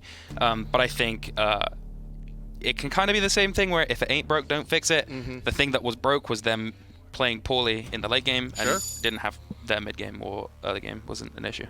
And also, just straight up and down, Bobby aggressive. There's a lot. Also, I mean, the players surrounding him puts it as such where Inbound is probably the weak link that you want to kind of focus on and target down for sure. So with that in mind, Hype Unit minor league stick to their bans. Good ban by Rat, though. I think that was a big one. issue for them in the other game, and I think it's a good adaptation to ban it. Yeah, Vision is the coach here for the console team. Great adaptation. The Amaterasu, though, will be a big deal. It's up to RussianPapi to step up here. He has not been the star player for his minor league team. Now with Amy, he's got to go ahead and do it. But across the way, Layers going to pick up the Thor one more time. Love to see what he was able to do. And to pair it up with, curious to see which direction they're going to go. Yeah, I'm not sure what they'll go with here. I like that. There you go. I think that's good. I would have been happy to see the Hercules or the Serqet there. Yeah. I think maybe I would have been a bit happy to see the Serqet. I think the Serqet wasn't the best showing last game. He was missing a few important taunts. The ults obviously came in clutch, but I think maybe switching things up could have been good. But obviously he's still confident if he's picking it top 2, so I'm not too worried. Time to go to work. Hercules slapped in here from minor league. No qualms about that choice. Looked really good on it. Wants the support for the minor league squad. Trial by With fire! the Merlin. Yeah. Can't complain about the Wizard either. Certainly a lot of damage, and we'll see where this one goes, whether it's mid or it winds up in the hands of sBennyQ. Merlin's always a solid pick because he's not great at anything. Obviously, he's great at objective burn, but he's not like an insanely overpowered character, but he's obviously never going to be a weak link for your team. He's always like a pick that you can just throw in a comp if you don't know what you want to pick from here on. So, like, because you can flex him to the ADC, you can keep him in mid. So he's very versatile in where he wants to go. So I think picking Merlin there, like, it keeps their comp very vague and not, you know, obvious as to what they want to do. The King Arthur selected in response to the Amaterasu, and we find ourselves in the second round of bans. sBennyQ won't have his Poseidon this time around. Will be banned out by the minor league team. Was it that much of an issue that you think the ban is warranted? I think it's fair to ban. I mean, like I said, they ran the early game. Poseidon was a key point to that. Like, he got big. His Krakens, I mean, he was level 5 when Serqet was 2, and just there's a dead Serqet for you. I think it's a fine ban. I mean, maybe sBennyQ hasn't showed that much what he wants to ban. The other ban, obviously, Oleron. Obvious that sBennyQ loves that pick. So I think Poseidon's a good ban if they don't have that much information on what he wants to play next. RussianPapi, strikingly similar looking to Gino. That's his brother. That's why. You cannot see. Some family fun here at the Pro League level. Chernobog, the choice, and that'll probably go to oBoronic. It's been one of his go-to characters. And again, talking about oBoronic and Crimson, it's very fun when your two carries have sort of opposite god pools because you can flex so many different playstyles. Yeah. Definitely. I mean, Chernobog's great in the duo lane, great in the mid lane. He can rotate wherever he wants. He has good clear, so he can, even without his ult, he can rotate whether he wants to or not. Artemis, huh? The Artemis. That's a sBennyQ choice. Yeah. I mean, I don't dislike it. I like it here. I think they won the early game and they still feel good for themselves. And Artemis says, we don't care that you just beat us. We're going to beat you. Susano can certainly do it in the early game as well. Sops almost undoubtedly going to be on the Merlin, leaving sBennyQ with the Artemis. A choice we don't see all that much, but Tusky is a strong team fight ultimate. I've been a fan of Artemis for a while, and one odd pick begets another. The Nuwa. What's your take on that one? I'm not a big fan of the Nuwa. I mean, it's good into Artemis. Their dive will be insane. I mean, a Thor landing down on you and then a Nuwa doing 40% of your HP. There's never a fun time to be an Artemis. Yeah. But I'm not sure if Nuwa's where they want to be. I feel like Nuwa's might just get ran at. I mean, she's going to get her ult off maybe, but they could kill her before that. I mean, Susano is not a bad pick into Nuwa. So I'm not sure if Nuwa is where they want to be, but they're game up. So they can afford to pick these kind of characters that, you know, like, can be very risky, you know? And I think it's good. If they do win, then it also gives them information for later on in the tournament on how Nuwa has done. So it's good information regardless. I guess you can say it's a little up in the air. No. You can't say that? No. No? But, I mean, Nuwa and Thor. I mean, you can say it, but you shouldn't.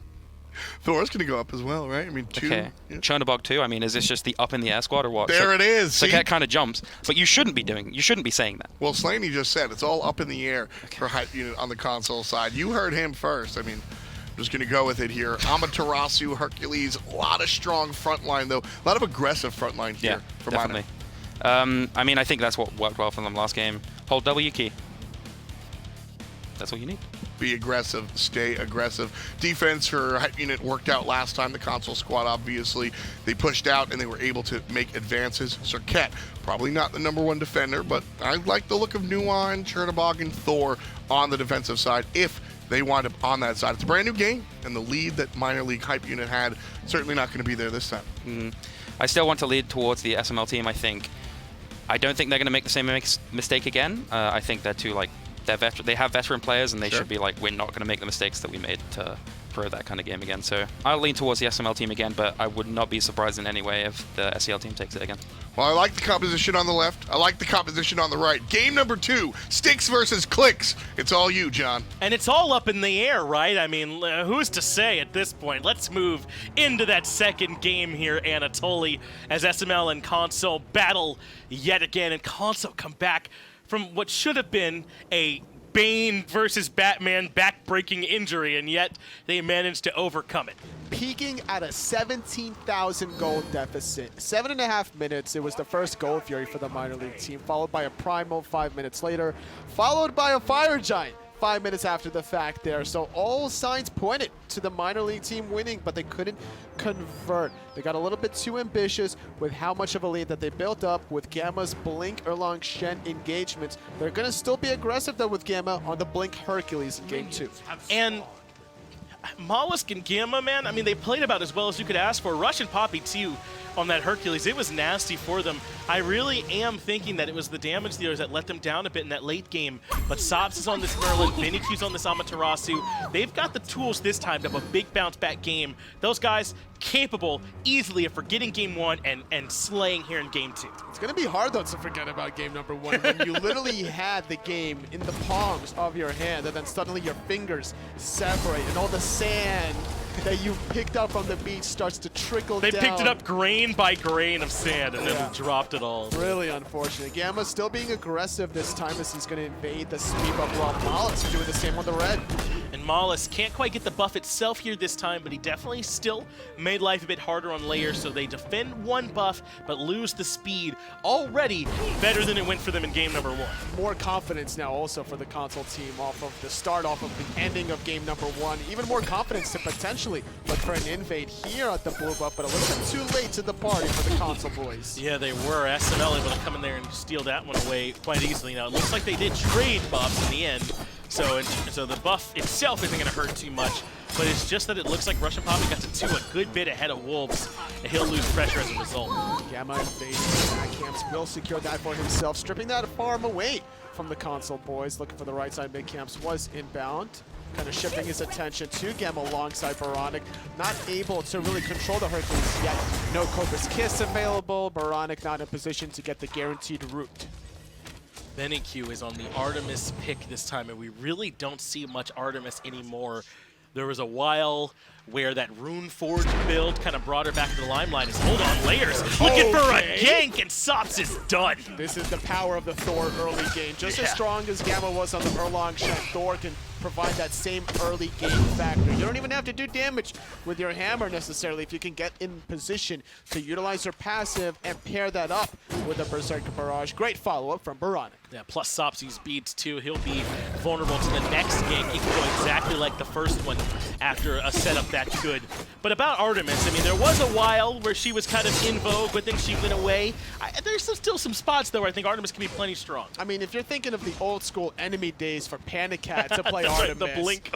Yeah, the Blink Artemis players. Wouldn't be surprised if BennyQ goes Blink Artemis either, because he's done that on Chiron. If you're doing that on Chiron, why wouldn't you do that on Artemis? If anything, you need more escapes for Artemis once you do get dove and go all in. And honestly, Artemis is a great god to be able to control team fights. You drop the Tusky onto one, all of a sudden it's ping-ponging all across the battlefield, stunning targets, dealing damage, and BennyQ, that attack speed steroid, should be able to pop off in the late game once he has chin size and executioners available. This red buff was successfully stolen, but that might leave RussianPapi isolated, knocked up, gets the dash off though. Somehow weaves his way in, but oBoronic might have the cutoff here if he can figure out where this is. But I don't think he'll make it there in time. RussianPapi lives. Sops called that rotation out there, so good adjustment. Gamma's getting speed. To be able to heal that one up. Yeah, Gamma left to his own devices, even confirming the last 2 small ones. Normally, when you're invading speed, you're just going to secure the buff, maybe leave 1 small one up there as well to delay that buff from respawning a little later. This just goes to show that Gamma is going to be waiting for the next 2-minute respawn timer of when he wants to invade for round number 3. exactly right. If he took that, he must be planning on yet another invade. And this is one area where Hype Unit got to clean things up a bit. I mean, buff invades are nothing new in this current meta, and drafting for pressure and sending your support over there, they either need to find a way to respond to it a little bit better or be somewhere else on the map getting some more farm.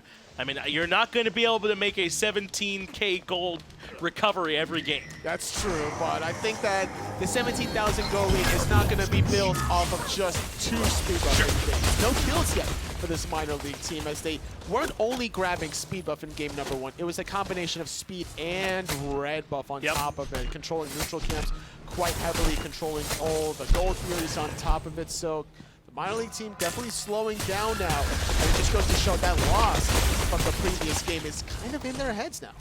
It's got to be, man. It's such a difficult loss for them. We talked about that Artemis already, and how she can fill some niche with that nice control tool in team fights with her ult. But what about this new Wa from Crimson? We really don't see new Wa anymore since those proc builds went out of vogue. Wallace, though, does find one pull in the Oboronic, but Oboronic makes it out A-OK. So I can hear your new Wa, though. Yeah, the new Wa specifically for Crimson, off of a great Xing Wei game. It's a totally different style that we're used to seeing here. By the way, the replays from his point of view, fantastic. Very impressive. It did him a lot of justice. We don't really appreciate it. Well, there's some new Wa value. He found the root off the passive just now, and I think that's the reason Gamma's now dead.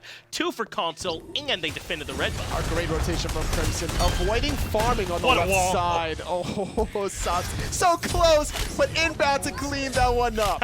He dies to the tower for it.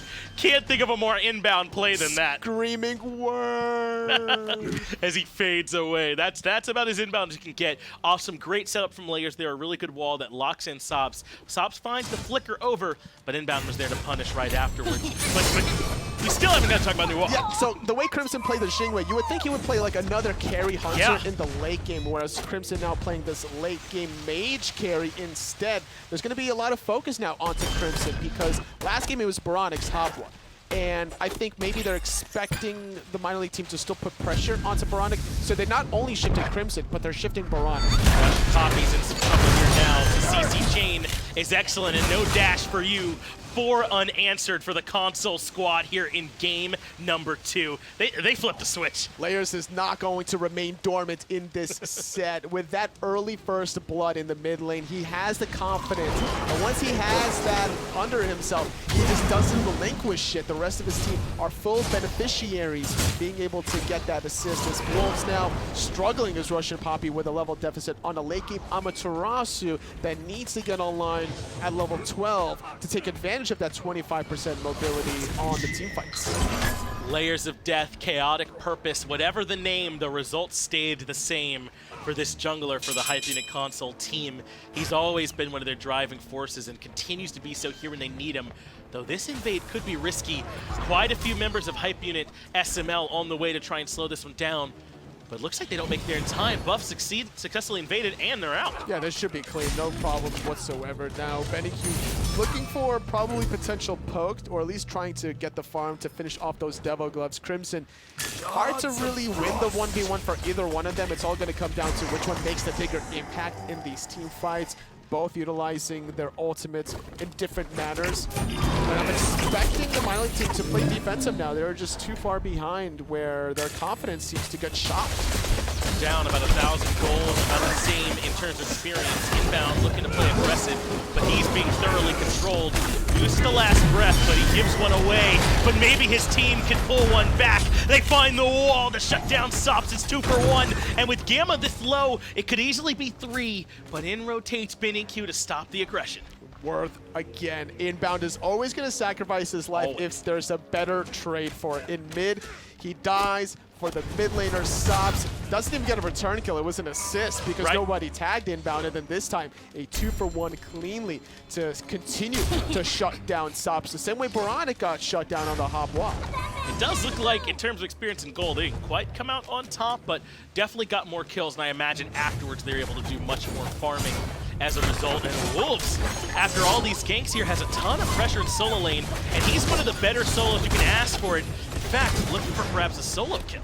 possibly, if he can get the Excalibur's Wrath available there. Resetting his cooldowns a little bit. Molluskk around the corner. This is a bait now. I don't know if Wolves recognize that he was trying to be pulled in at the tier 1.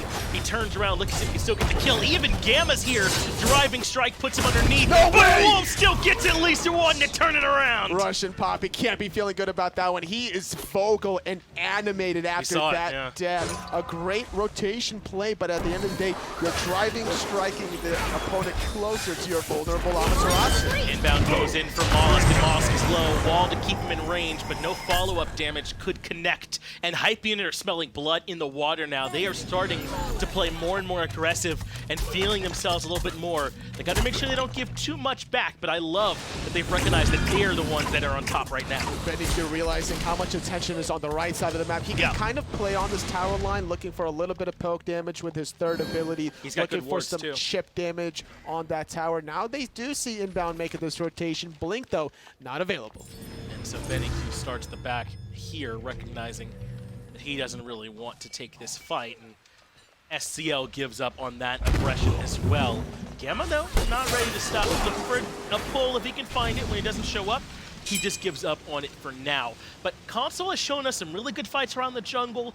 Do they need to start transitioning into more invades or gold furies, or are you fine with this pace? So far, they do need to transition this into maybe some invade. Potentially the left side. There's been a lot of focus in the mid and the left side. Continue that action, but looks like they're continuing the pressure. Even on the right side, Wolves heavily winning this one-on-one with a 2-level lead. Yeah, even for reinforced Greaves, I feel like we don't see that quite as often for our soul laners nowadays. WarriorTabi are so strong, but all this extra protection, this defensive item, I imagine that's helping him out in those ganks. It probably helped him get that kill if he had it completed. With all the dots there, Merlin, you're looking at Susano, Jetstream as well. I like the idea. 21 extra protections will go a long way, and it's going to be stacked up rather quickly once he does dive the backline onto this Merlin.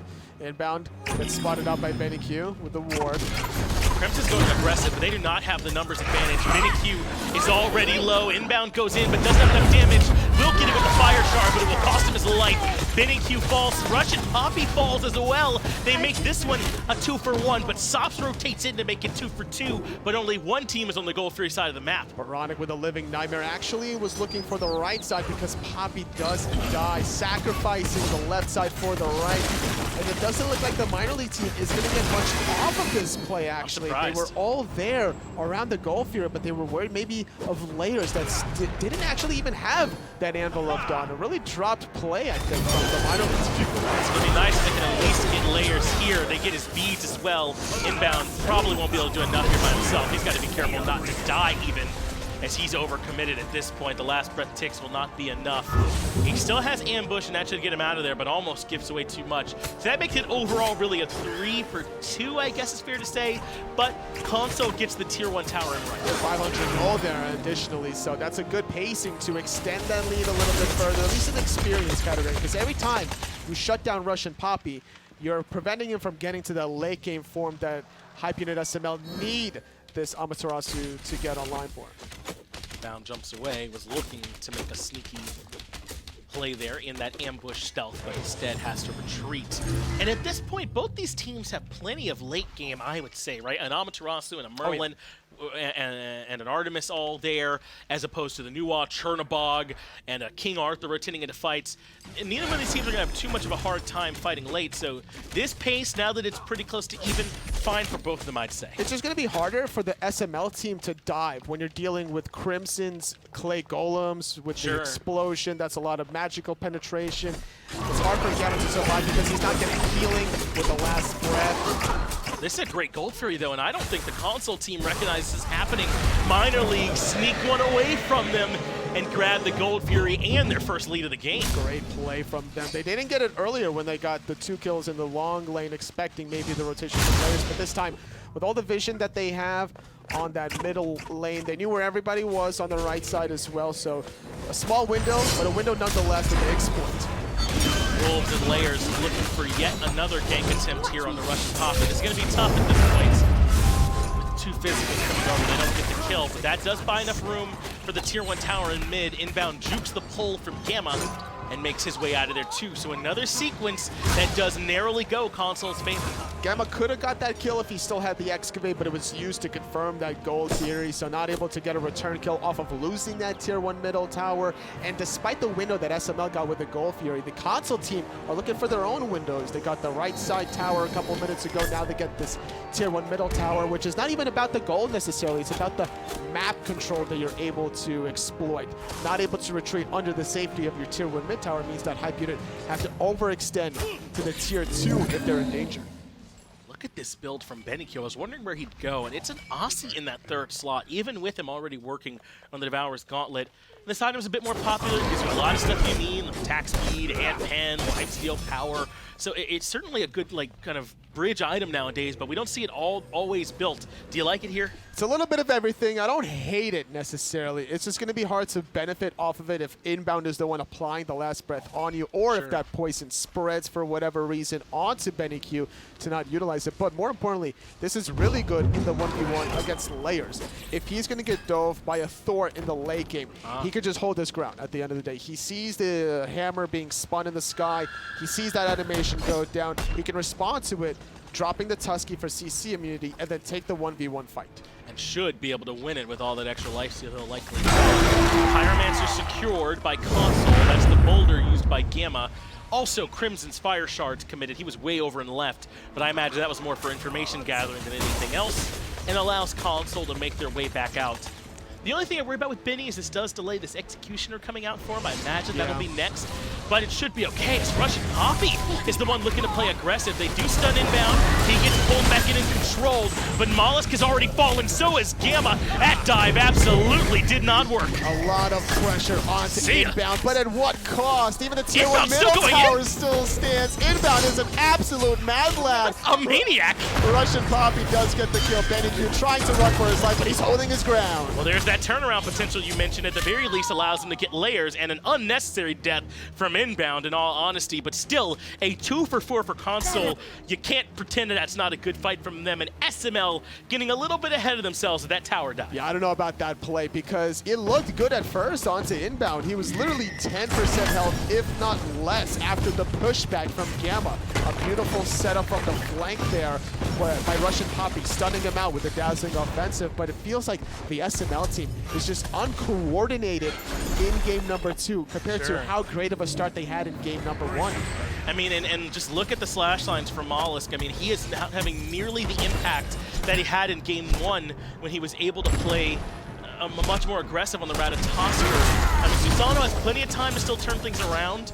Mid to late games where he does a lot of his work, but he just hasn't had the same impact. Unfortunately, not able to finish off the Transcendence or the Heartseeker. Great play from Crimson to buy himself a moment. He might be dead though, regardless. Aegis immune to the damage from Typhoon, and now molluskk is the one over-committed. Inbound shows up just in time to be able to get Crimson out of that one. A frustration play from molluskk. Even if he did get the kill, he would have easily gotten traded out 1 for 1. Now, to be fair, a level 12 Susano would have been rewarded with a hefty bounty of gold and experience for killing a level 17 new wall, but the fact that it didn't work hurts him even further. RussianPapi should be dead here this far forward. The wall seals his fate. oBoronic gets credit for that, and molluskk already dead.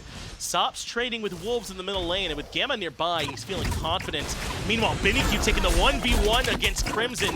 That's the Tusky committed and left, and doesn't find a whole lot for it. Should be fine to hold on to that tier 1 tower for a little bit longer. No relics for either side of them as well. Crimson gonna delay the back a little bit from sBennyQ. It looks like there was a rotation from Wolves, but Gamma is gonna delay it a little bit further. Hype Unit, the console team, in control here at this point, nearly 4,000 gold out in front, and still with the numbers advantage while RussianPapi waits to respawn. He picked up a Cursed Ankh as his second relic, and King Arthur does have a good bit of sustain, but there's not a ton here on the side of console Hype Unit. What's this Cursed Ankh? I mean, there's a soul gem from Crimson, so you will receive healing in that regard, I guess. Looking at oBoronic's build, he doesn't have Devo Gloves or the Aussie, no built-in lifesteal for him. Rather curious, Contagion, it must have been for the 1v1 matchup. And the Cursed Ankh, That's about all I can think. I mean, Cursed Ankh's still going to be good once he upgrades it, even if there's not a ton of healing on the other side. But, I mean, there's just a lot of other relics I think could have been more impactful for him in this spot. But we'll give RussianPapi the chance to show us how well this can work later on in the game. Because normally you don't pick up Cursed Ankh just for the anti-healing component. You want to pick up the Cursed Ankh at the upgraded form, Right. so you amplify 20% extra damage on your opponents once they do receive a little bit of healing. But it just doesn't make much sense here when there's no team healing out of the console team.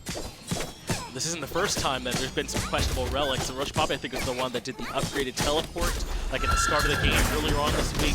That one will obviously have more late game implications as Oni Fury being started, Oni Fury being finished by console. RussianPapi goes in, gets locked down by that wall from Layers. Meanwhile, Wolves keeps sBennyQ zoned out, so that's an easy cleanup kill on the RussianPapi. And then Layers dunks in, finds 2 with that Anvil of Dawn. sBennyQ left in no man's land. This Aussie proc helping, but nowhere near enough. They find 2 and the objective. Looking for a little bit more potentially. No, they will disengage it. The call is to shift over to defend the tier 1 middle tower and maybe some objectives on the right side of the map. The Pyromancer is respawning soon. Fire Giant could even be on the menu if the console team wants to go for it.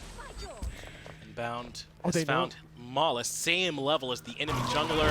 That's never a good look for SML, and now he's been discovered on the wrong side of the map. But the rest of SCL are on the Fire Giant. Sops is nearby, though, and Gamma's making his way to this too. This will not be free for console, so they just turn around and look for Sops and try and grab the kill. They fully leash the objective just for Sops. Yeah, I don't know if they should fully leash it, but at least they get the kill Crimson goes back. onto the Merlin. Gamma gonna get stunned out as well and slow. Driving Strike away. They re-leash it Perfect, with okay. half health. So this still works out perfectly for console. That was a bit risky there for a moment, but they get the kill on the Sops very cleanly and come right back to the Fire Giant.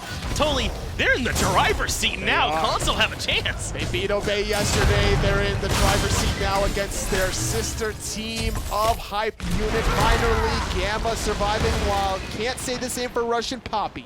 I mean, and this is a heads-up win. Both these teams came in with just fairly standard compositions, nothing too crazy. And now Layers. console are threatening the right side Phoenix. Layers took to the sky, but hasn't found himself a dunk target. He's done enough. He kind of said, you can't walk into the Phoenix. The threat of activation Yeah. there alone was scaring Gamma away from Wow. defending that. That's a 20.5-minute Phoenix out of the console, boys. It took a while to get the first Phoenix in game number 1, but no hesitation from the SCL squad. Not at all, and they're in a much better spot. I know they're not nearly as far ahead as SML was in game 1, but their comp is so much more well drafted in terms of the sieging part of the game with this Nuwa and the Chernobog, with Thor for them to do these initiations. They got King Arthur as that proper front line for them too. I mean, I don't know if they're going to struggle siege. It's the space control that they built around their draft. They can play like a death wall unit, right? Yeah. Because of their Nuwa root combination with Chernobog as well. The Thor stuns, these are great AoE CCs. And then you got single target CCs coming through from Inbound with the Last Breath Cobra's Kiss combo. Wolves is going to dive the backline with the blink. And you can translate that to not only sieges, but playing defense as well. It's hard for Hype Unit to go into the backline. Every time RussianPapi goes in, he's either getting walled off to prevent that dazzling offensive, or he's getting targeted and blown up because of all the penetration from Crimson on the Olofs. It's just another really strong game from Layers on Thor. I mean, stop me if you've heard this one being said before, but his walls have punished RussianPapi. He got pressure for his team in almost every lane, been a part of 15 of the 19 kills as well. Pretty good. He's just had another really great performance and just a great LAN in general from Layers, man. Definitely. Also can't deny the great lane out of Crimson playing this. Especially game 1, huh? I'm still like in awe of watching the replay of his shade wave. From his perspective, I didn't truly appreciate the mechanics while watching the game from the overhead point of view. But once we were on the desk, once we saw that point of view on the replays, the timing of his airstrike to avoid CC, truly impressive. It really was. He was hitting almost every auto that game too. And then now he's getting it done on about as different of a god as I can think of here from Jingwei over here to this new Y. I suppose they are both damage dealers, but I mean, 2 different playstyles and 2 great performances in a row. They have not sealed this up. Remember how far ahead SML was last game? Sure. So they're certainly in it, but console in a great spot. And to kind of piggyback off of that, it's the flexibility from Crimson to shift into the new one, to also allow oBoronic more comfort He struggled on the Habwa. He feels much more comfortable now on this Chernobog. Wolves goes in first. They've already gotten the ultimate out from sBennyQ, who's at half HP. Layers took to the sky. He dumps down on the molluskk. The hammer nearly double taps from range, but molluskk is able to get his way out of there. Phoenix only at half HP, but oBoronic focuses it now, and that's the left side and the right side. Phoenix down. They've gotten two very valuable Phoenixes. Yeah, with fire maintenance trickling down the right side. If they wait a little bit longer, the console team that is, or fire maintenance on the left side, that middle Phoenix should be left for free. They're going to re-engage, though. They're trying to see if they can bait the SML team in. Wolves is frontlining here for them. Gamma finds a driving strike, yes, but that's the frenzy now pop from SML. Maybe they can stand their ground, but already they've brought in RussianPapi low. Inbound still going in. Can't find any more, and console has to retreat. Here, the blink from Gamma looking Big for the pull. play, catches 3! That's huge. Driving strike lands on the 2 as well, and SML not ready to give anything up. They find 2 for 1 here so far, and Wolf is going to make it 3 for 1. Looking for molluskk potentially in the maybe backline. not. Will retreat. Inbound still in the thick of things, as is RussianPapi. Wolves finally going to go down. Inbound gets the shield off from that Arthurian item, but can't survive against sops. All right, so in the end, they give up Thor, and this was an overstep from console. I understand wanting to kind of initiate. They tried to go for that play, lurking in the jungle, but totally that did not pan out for them. Where did it go wrong? The triple pull into the Yeah, double that's push part of from it. Gamma. I think that's kind of what happened there, because even though they overstepped, literally Inbound ambushes at the doorstep of the fountain Yeah, from that's the minor league team.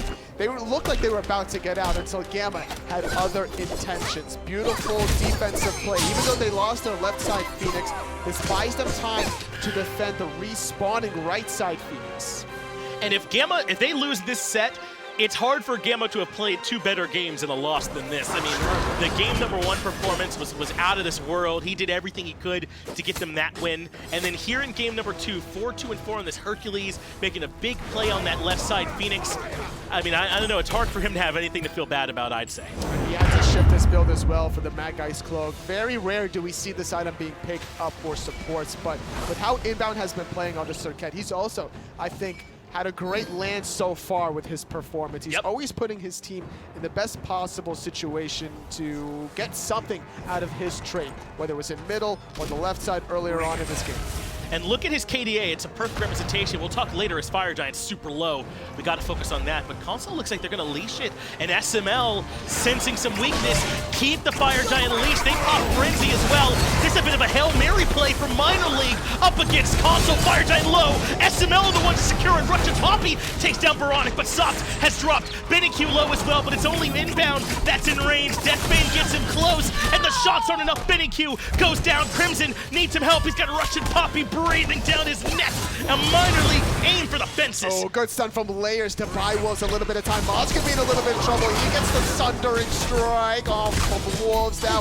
Still trying to survive in a 1v2, using the Gladiator Shield to heal up a little bit longer. And a bit of sloppiness here around this Fire Giant from console hurts them in the late game. What a punish from minor league. Not only do they re-grab the objective, but they take the fight afterwards. And look at Gamma. He's letting the team know, calm down. You can see in his player cam, they're still in it. And honestly, I think that was a drop play from the console team. Agreed. They should just wait for the Fire Maidens to get closer to the throne room. You have an exposed Phoenix that the minor league team has to defend eventually, but a little bit too ambitious is the SCL team. They made a great performance in game number 1, bouncing back off of a 17,000 gold deficit, but with about a 10,000 gold lead that they had prior, it's now starting to dwindle. It is. Both of these teams struggling to close these games out with a lead. Or a better way to say is that both of these teams playing very well on the back foot here so far in this game. Minor league team very much still in this. And look at some of these build paths. A Rage, 5th item from sBennyQ. A bit curious to build it this late. But still, that crit coming out from him is going to be strong. That's a big power spike in the late game. Heartseeker there for molluskk, the Soul Reaver for sops. They've got some big items to start playing around. They really do, and they need to make it work on the same targets, because thus far, these team fights have been so sporadic and all over the place. It's hard for them to utilize that Soul Reaver and Rage together in unison, right? Like the way Inbound is kind of dodging and weaving through traffic as he zigzags through with his Deathbane, the way Layers is calculating his target with that Anvil of Dawn. But look at Inbound looking for the flank. And well, they know RussianPapi's here. Wolves revealed that. Cobra's Kiss into the knockup.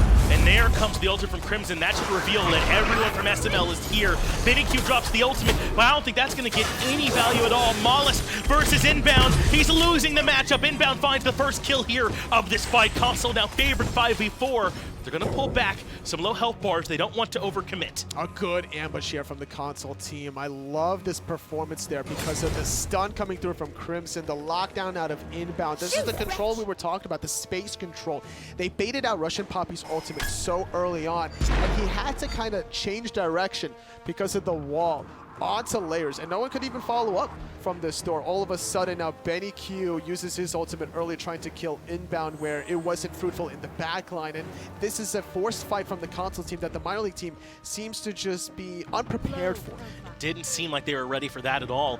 Remember, it was the minor league team that got in the Fire Giant. You can tell the remnants still on RussianPapi and Gamma, but on everyone else, all the relevant damage dealers there for the team, it's been stripped away. So Hype Unit console can certainly still fight into this one and not have to feel like they have to be on the back foot. And it's hard to give too much flack for the SML team to not be prepared for that fight, considering that was a weird fight. where it was, right? Like, they're the ones with the Fire Giant. They're the ones trying to counter-push those prior Fire minions down the left side of the map, and that fight happened around the purple buff of your own purple buff, right? Like, yeah. So a lot of credit to SCL team forcing that fight. Minor league team still in a little bit of control with a Fire Giant on RussianPapi and Gamma. At least some sustain for them, but it's whittling down 15 seconds. It has pretty substantially diminished the power of that Fire Giant. And you can kind of tell from the positioning here from the SML squad. They're very far back on the map right now, not really looking to make a big play. You got about another minute worth of time here before the Fire Giant respawns. At this point, it's dropped off the last two remaining members. And based on last time, they're happy to come out and try and fight. sBennyQ has had a very quiet game on this Artemis. He's been getting dove quite heavily this time around. Similar to how Wowie got dove yesterday quite heavily when he was playing, I believe, the Medusa. And sometimes as a hunter, if you're not dealing the damage that you're expected of, you might want to transition your build into defense eventually. But sBennyQ didn't get that memo. He finishes off the Deathbringer after the rage. He's going full glass cannon, which is good if he can get the 1v1 that he wants to, but that's not the way SCL is playing it. It has not been going so far that way for him, so we'll see if he can turn that one around and keep an eye on if he's able to get some kills and assists and get those rage stats going. That is Gamma's Magai's Cloak proc taken away from him for the next minute, so that's not too bad to give Console a nice little advantage here in this next fight. Looking for any sort of advantage now. RussianPapi going to go onto oBoronic now, but is Papi in trouble? Yeah, RussianPapi has kind of forced this fight to start by being too far forward, but Wolves is getting blown up. So does RussianPapi. That's both of the solo laners removed very early on. Brandy but Papa Layers goes right to Benny in the back line. molluskk gets melted by oBoronic as well. That just leaves Gamma and sops. Gamma trying desperately to get to Layers. He at least finds that return kill, and a big driving strike could turn this around. oBoronic has to find the autos. He finally does. 3 members up, just sops for Hype Unit. It's a 4 for 2, and this is a weakened Phoenix on the right side. It's not going to take much to get this one down yet again. Sops to play defense with RussianPapi respawning in 30 seconds. I don't see a world where Sops defends this right side Phoenix alone. It's going to be difficult. He wants to get in position to clear the wave. That's the most important thing right now, is trying to stop him from being able to step up and take that wave out of the equation. He has one set of beads here as well that allows him to avoid the initial engagement inbound and find the kill. oBoronic is low here as well, and in fact they had to disengage. Sops comes up big with a defense for him on the right-hand side. Oh, very ambitious there was Inbound, blinking into that Phoenix with, what, 25% health? He must not have assumed that Sops' speeds was up. That's the only logic I can make there. RussianPapi teleports in the back. And this is a problem for Crimson. He gets the kill on the Sops first, but does end up dying to RussianPapi. That's a big play from him to at the very least find that one kill there. But Sops struggled in game 1, man. That Discordia I don't think did enough for them, at least as far as the ult concerned. There were some really good strifes and time bought. But this time he's turning it around for them on this Merlin. He's topped his team in player damage and keeps that right side Phoenix standing. I mean, there's different ways you can benefit from multiple picks. That Discordia passive was actually helping out Gamma on the Erlang Shen quite heavily in that previous game to invade speed, to invade the rest after the fact. But Hype Unit SML looking very confident to go for this enhanced Fire Giant. They are, and they're trying to maybe bait Wolves are layers in, the Curse Dog coming out, and this is that value we were talking about. No way you can sustain through that. Layers at least gets 1 kill and will get the ult off in time, but that's baited in. oBoronic, he has to hide inside the wall, and Layers can't afford to re-engage. The dunk lands on nobody, and there's the boulder to flatten oBoronic. Looking for RussianPapi now, as well as Inbound with the last breath. Needs to hit this basic attack to pop the poison. He does get it off. It will go off. Gamma not receiving the poison spread. Needs to find a way to escape this one because Crimson has revived, and now it's the console team yet again with another advantage. This game is so back and forth between these teams, and these engagements are so curious. And yes, it is very curious because the way sops died with RussianPapi teleporting into the backline, if sops survives there and Crimson doesn't trade out 1-for-1, that last engagement off of the Fire Giant would have been way cleaner if the Merlin damage was present. Instead, he steps up. I mean, that's a situation where he could have waited for the 3rd hit of RussianPapi's ultimate and then stepped up pretty easily, but instead, I don't think he, assumed that there was going to be that much damage from Crimson, and he falls for it. Now Console, with the number advantage, can start considering the FG. I don't know if they want to without oBoronic here, though, and it sure doesn't look like they're going to put any damage in yet. We're in full reset mode until everyone can regroup. oBoronic not having his ultimate for about another 20 seconds or so, so not going to force any issues on the right side. Could settle for a Pyromancer, actually, if the console team want to go for it. Nothing else to really do. If you overstretch on the left side for the Primal Fury, you're probably going to lose the Fire Giant this late into the game. They will get Pyromancer. That notification should let SML know that they've got more time to get in position than they might have thought. Fire Giant being considered, but this is more about trying to bait that they're doing more of it than they are to force SML in. The dash coming through from RussianPapi, so Inbound blinks to the backline. oBoronic takes half damage from the boulder. RussianPapi low as well. Layers doesn't find anything with the dunk, but again, they remove molluskk early. They might even be able to cut off RussianPapi if Inbound can land the Cobra's kiss. And he did. The dash coming through. The blink to respond as Wolves. Tusky gonna go out, stunning out Wolves, stunning out Crimson in the back. And that's enough to get 2 critical kills. sBennyQ takes down Inbound as well, and suddenly SML turn this around. But oBoronic has the damage, and sBennyQ drops. It's a 2 for 2, and neither team can secure this Fire Giant objective. molluskk dropped like a fly to start off that fight. As an assassin, you want to be looking for these flanks, but the attention and the awareness from the console team was fully aware of the positioning out of molluskk. They drop him out first, almost killing out RussianPapi early. I'm kind of surprised that oBoronic doesn't use his ultimate earlier on to slow down RussianPapi as he was looping around that Fire Giant. He holds on to it later on, and that allows a great pairing between sBennyQ's ultimate and then the AoE damage from sops to take out Crimson that was stunned in the back. They got way to the backline and brought in some critical damage there to keep that fight from being what could have easily been a disaster in favor of SCL there in that fight. But instead, we still remain in what is largely a draw here at this point. This game, very, very even, balanced on a knife's edge. Either team could grab this game at this point. I mean, this is a console team. I know they're the world champions, but they have come in and played at such a high level. This is such a high-stakes game, Finch, because loser goes home at the end of this one. This is the lower bracket elimination game for both of these teams, and the winner of this game advances to the point where they still have to win 3 more sets to qualify towards High-Res Expo. And this becomes a little easier for the console team, getting the Primal Fury now around these Fire Giant objective dances. And we talked about that cursed Onk for RussianPapi early in the game. It seemed curious, but the game plan has become clear. When Wolves initiate, drop the fully upgraded cursed Onk. And that's why he sold the Gladiator Shield. He doesn't want to heal anymore from that item to make value coming through from that cursed Onk, negating that second relic out of RussianPapi. Yeah, that's interesting. RussianPapi now stuck with a relatively useless cursed Onk in a world where Wolves isn't doing that much healing, but also Wolves isn't doing that much healing, so doesn't it kind of do its job, I suppose? Sure, but you're not getting the benefit from the upgrade because of you're not receiving that healing. Now, Soul Gem from Crimson could potentially proc, but that's a very conditional proc that is not controlled on your own terms. Right, so it's not going to be quite as easy to punish that one the way that it would have been for when Wolves initiated. Inbound looks for molluskk. They commit the last breath. Layers takes to the sky. They've even used Crimson's as fire shards, and that does bring molluskk down quite low. and from there they can at least posture as if they're going to begin the Fire Giant. There's the damage. They are starting this objective. They're looking for it now without Mollusk present. He has to back to base, heal up, no beads available for him, and a lot of freedom for the SCL team to at least start this one up. And they're going to be looking for another team fight, honestly. Without the beads from Mollusk, he's very susceptible towards getting crowd control between Cobra's Kiss, the stun from Layers. Those two abilities alone have all the follow-up damage from Crimson's new one. I questioned the late rage from SBennyQ, but they've been able to hold on in this game, and that's fully stacked now for him.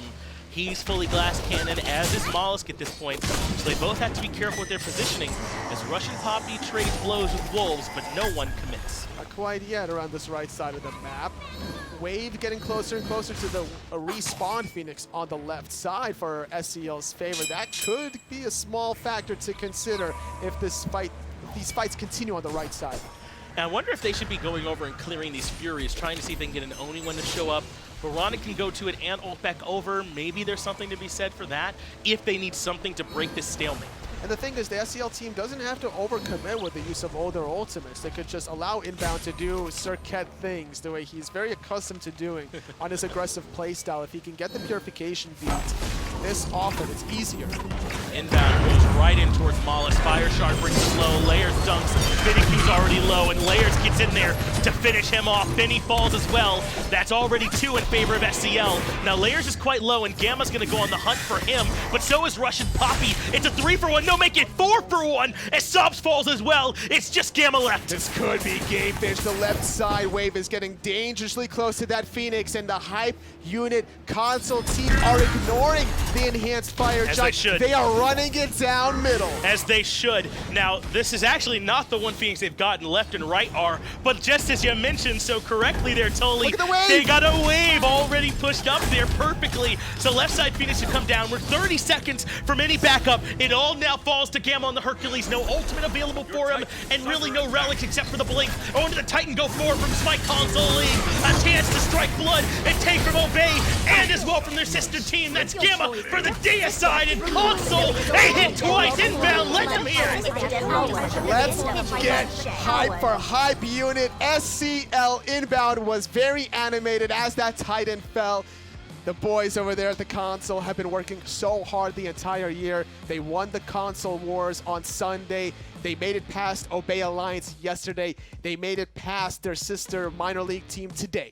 Wow, man. I mean, this console team just keeps impressing us, continuing to come out and perform well at this point. I mean, in game one, how much gold were they down to? Only 17,000? Just about. Just about. I mean, at that point, that's such a deficit to be able to claw back in and grab that win. And you can see Inbound and Mollusk, clearly good friends. Some love and respect here between these teams. But it's Hype Unit Console that come out on top. Only one Hype Unit team can advance. Both of these teams have a lot of experience with one another, with scrimming and preparation for the placements, but only one of them can make it. And now the console team needs to win 3 more sets in a row to qualify towards High-Res Expo. At the beginning of this, I would have said it was impossible. With the way they're playing, maybe they can get it done. We also have to a bit outdo to Hype Unit SML. But don't worry, we'll be right back in just a moment. We'll not only break it down the desk, we'll have a chance to talk to Hype Unit Console.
And just like that, 2 games over nothing.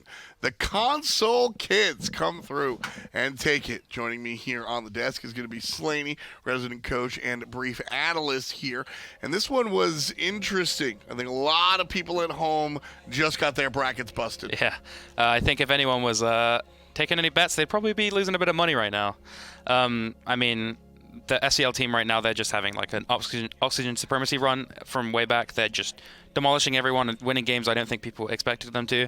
And I think each player on that team is just blowing everyone's expectations. A lot of mechanical prowess on the squad. I mean, usually we sit here and we're like, all right, which player who do we want to focus on, who really did the work? You look at Crimson on the new wire, you look at everybody here. I think if you have to pick somebody, Inbound's getting really aggressive and kind of has his foot on the gas pedal, maybe a little bit too much. But when you have players surrounding you like this, I mean, who cares? Oboronic, 12-3-19 on the Chernobog. I mean, he played it so well. He ulted in all the time. I mean, there were times where his team was getting kills in duo lane, and he'd ult right into solo lane, and they'd be getting kills in both lanes.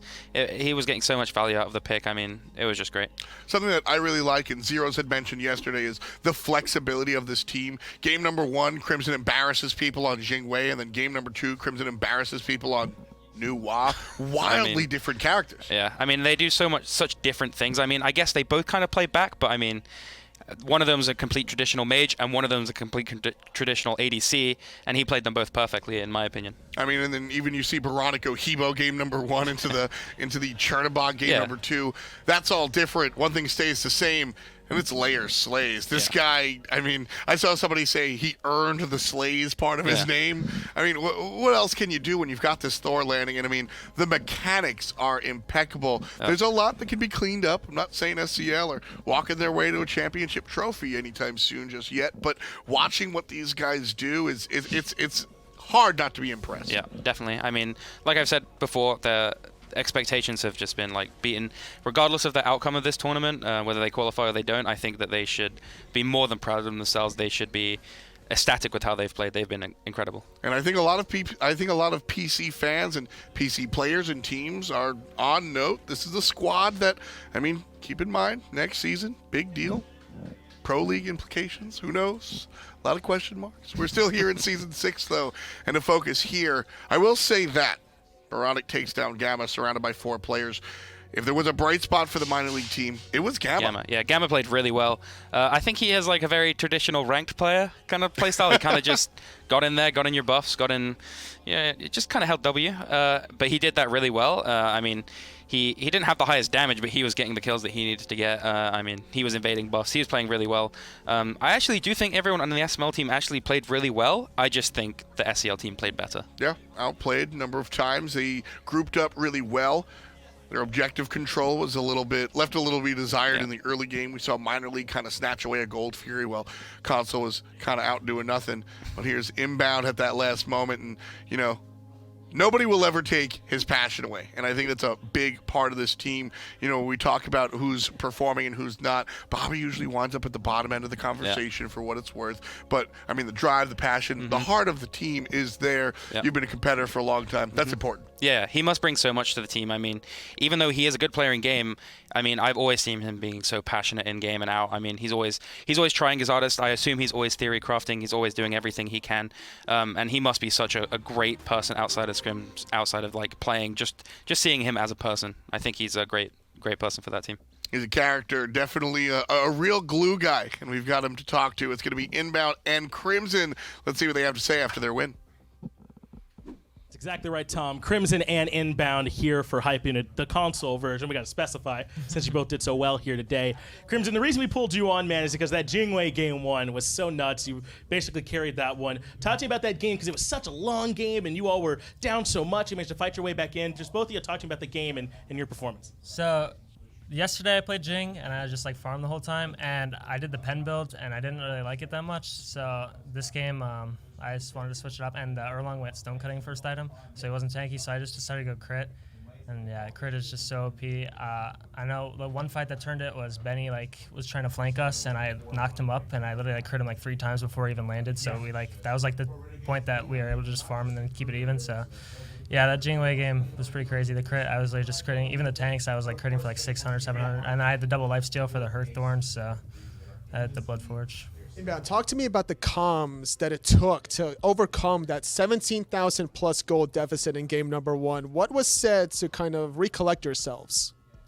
I mean, just like their builds and their gods and how they were playing, we just knew it was going to fall off. We just kind of had to like keep mitigating our wounds, I guess, if you want to say it, until we got to that point. And eventually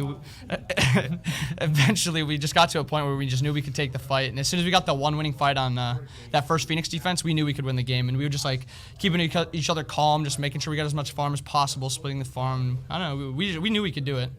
And what about you and Boronic as just a backline combo, Crimson? Because it felt like in Game 1 they kept focusing Boronic over and over again, and you got to basically free cast. Then in Game 2, Boronic kind of turned it on a good bit for you all in the Chernobog.